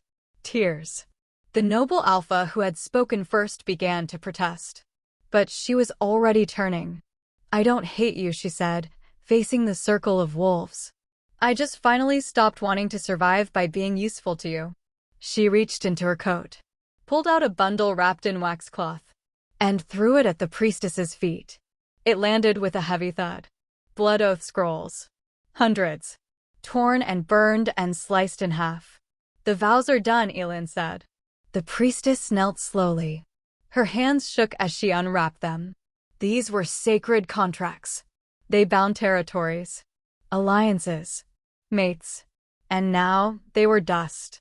You would undo every promise, the woman whispered. No, Elianne said. I just refuse to be one. She walked down the hall. No guard stopped her. No claws reached for her. No chains clinked behind her. That night, as the cold fell in sheets across the palace and the false stars shimmered in their broken dome, she left Frost's hold. No procession. No crown. No king behind her. Just a girl wrapped in wind and salt and silence. Caius stood at the ruins of the Oath Tower, ash in his hair. He did not turn when she passed. But his lips moved. She had tears, he whispered to no one. I remember, her eyes tasted like grief. He clutched the edge of the stone. What was her name? No one answered. But far in the distance a howl rose, not of pain, not of bond, but of something finally, truly unbound. Chapter 24. The last night he looked at me. The cliffs had not changed. They still bled wind and salt, carved by waves that never learned the meaning of stillness. Morning Cliff, named not for a war or a king, but for the women who stood here and screamed until the ocean swallowed their grief. Elianne didn't scream. She stood. Above the edge, above the place where stone met sky, she watched the gray waves claw against the horizon like they remembered what she tried so hard to forget. This was where Lucan had sworn to protect her. Where Caius had tasted her mouth with the hunger of someone who didn't believe he'd live long enough to kiss again. She had walked barefoot the entire way from Frost Hold. Her soles bled. The salt made every step sting like memory. But she didn't stop. Because she needed to stand here again, before she let go of the two men who had carved her soul into halves and left nothing to be whole. She crouched and touched the grass-stained stone. The mark was still there. A faint scar in the shape of an old vow rune. Faded with time. Not magic. Just blood and stubbornness, etched on the night she'd thought fate meant safety. Lucan's voice had broken when he spoke his promise. Caius had said nothing at all, just kissed her under the broken stars and let the taste of her anchor his sanity. Elianne closed her eyes. She should have stayed gone. She should have kept walking until the frost thinned and the oceans grew warm again. But her feet had led her here. And now, she felt him before she heard him. The air warped, tasting of wet fur and frozen iron. A storm without thunder. A presence without name. Caius. She didn't turn. She didn't need to. The scent of him coiled around her, silver leaf and snow. A scent that once meant home and now meant, please don't remember. He stepped closer. Softly. Brokenly. Like someone walking through a dream they didn't recognize. Elianne, he said, though he didn't sound sure if it was a question or a memory. She stayed still. I don't know your face, he whispered. But when you cry, something in me screams. She turned. His eyes were wild, unfocused. Lips cracked from wind. Hair matted to his brow. But he was beautiful still. Not because he was whole, but because he'd shattered in a way only she would ever recognize. He reached for her like a man drowning. I don't know your name, he murmured, voice breaking. But I know the smell of your grief. It's the only thing that makes sense anymore. He felt his knees. Then wrapped his arms around her waist and buried his face against her stomach. Don't cry, he begged. Don't cry. If you cry, I'll go mad. I'll hurt someone. I'll hurt you. She touched his hair. Not as a lover. Not as the girl who once believed this madness could be gentled. Just as someone who remembered him before the ruin. "I'm not crying for you anymore," she said, quiet. "I'm crying because I thought I could leave and not come back. And still I'm here." He didn't answer. He just clung to her like an anchor that refused to sink. Then the air shifted. Cooler. Older. Lucan's presence arrived like the hush before snowfall. She didn't look at him either. She didn't have to. He stepped close enough that she could feel the chill of his absence. "Elianne," Lucan whispered, voice already fading. She tilted her head just slightly, tears cold on her cheeks. "Is it really you?" "I'm not staying," he said. "This is only a whisper. One last breath. I thought you were already gone." "I tried," he said. "But something in you kept calling me back." A pause. Then softer. "Until now." She turned at last. He wasn't fully formed, only outlines of the man she'd once craved. The same silver eyes. The same mouth that had kissed her shoulder while marking her skin in ways no fire could cleanse. Lucan reached out. Not to touch her. Just to let his fingers almost graze the place where his mark used to live. "You chose," he said. She nodded. "I'm proud of you. I'm sorry I couldn't keep you." "You did," he said, smiling faintly. "You just stopped needing me." "That's the same thing." Her voice cracked.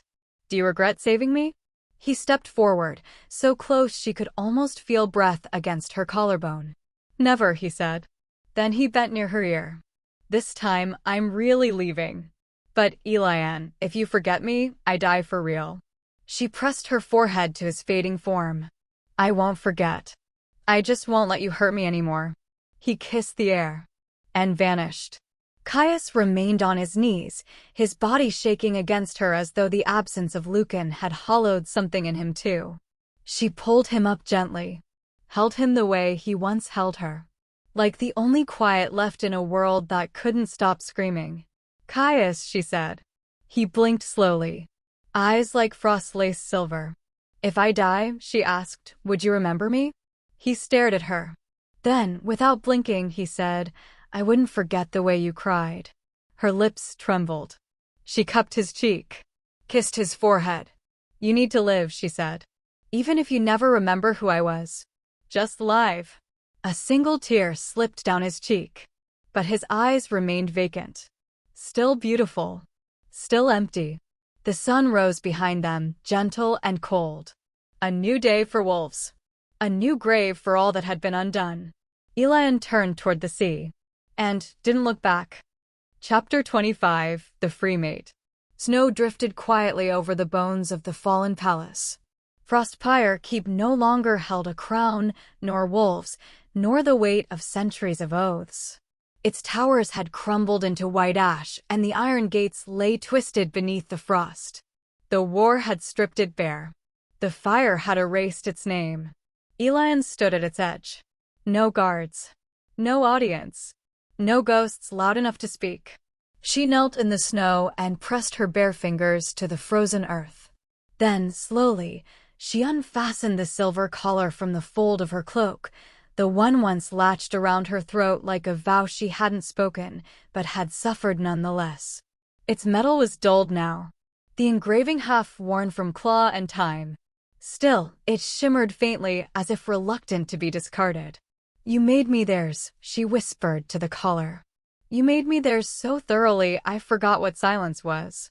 She dug into the ice with her hands. The cold bit her nails, cracked the skin. But she didn't stop until there was enough space. She laid the collar down, like a body. Then covered it with snow. No prayers. No mourning. Only her hands, bloodied and raw, dusting the last trace of belonging into oblivion. When she rose, she didn't look back. The wind howled behind her. The palace stood like a corpse no one remembered to bury. And she walked. Not toward safety. Not toward hope. Just forward. Her boots crunched over ice, her breath steamed in the air, and for the first time in years, she did not shudder when the wind touched her skin. No bond to burn. No mark to pulse. She was free. Her name had once carried too many echoes, Caius's voice in the dark, Lucan's whisper in the sea, the high priestess calling her queen, the palace servants calling her cursed. Now it belonged to no one. She whispered it aloud just once to herself. Elianne. No reply. No vow. And somehow, that silence felt more sacred than any mark ever etched into her bones. She walked for hours through the snow, into the open north, where no pack held dominion and no bloodline dared claim dominion. The clouds bled gray light, and the pine trees grew thinner, like they too had fled the kingdom. Eventually, she passed a small village that had survived the collapse. Children watched her with wide eyes. Women with war scars nodded from doorways. A man offered her bread. She took it and gave him a ribbon in return, nothing enchanted, nothing owed. Just a ribbon she had once worn in her hair. One girl, maybe 8 years old, tugged her sleeve and asked, "Are you the one who broke the kings?" Elianne blinked, then knelt and answered softly, "No, sweetheart. They broke themselves. I just stopped letting them use me to glue the pieces back together." The girl stared at her, then whispered, "Mama says you were once marked by both." Elianne smiled faintly. "Then your mama knows why I had to leave." She didn't linger in the village. She didn't stay long enough for the stories to grow teeth. Only walked. Through the thinning snowfields, through ridgelines of rock that hadn't felt footsteps in generations. Through the place where once a border stood, a wall of scent and law and blood, but now lay as open as her throat. The world had changed. Not for better. Not for worse. But for real. She no longer belonged to a kingdom of wolves. No longer belonged to any kingdom at all. And that, in its ache, was peace. On the 7th night, she made camp beneath a leaning pine. She lit no fire. She curled into her own body for warmth. But she didn't dream of them. Not that night. Not anymore. In the morning, snow had drifted into her collar and settled in her hair. Her fingers were numb, her legs stiff. But when she stood, she did not fall. No pulse in her spine. No command in her blood. She did not hurt. For so long, she had thought pain meant being alive. Now she knew better.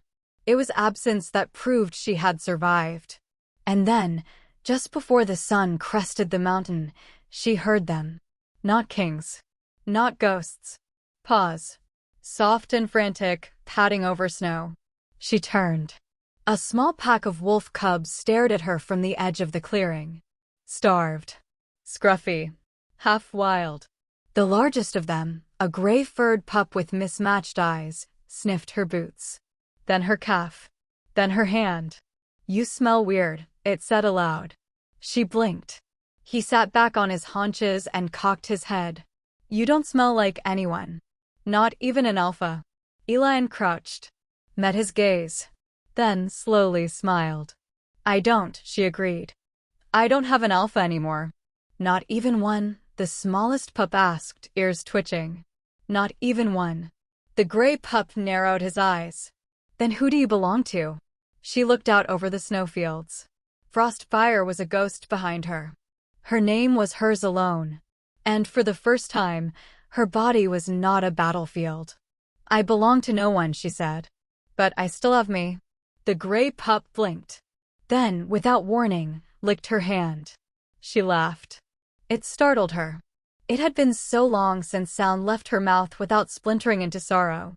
The cubs swarmed her then, not in fear, not in worship, but in simple, curious welcome. She stood, walked again, and they followed. No crown, no collar, no mate, only snow and silence and the sound of her own heart, finally beating not for survival, but for self. She was not a queen. She was not a cursed mate.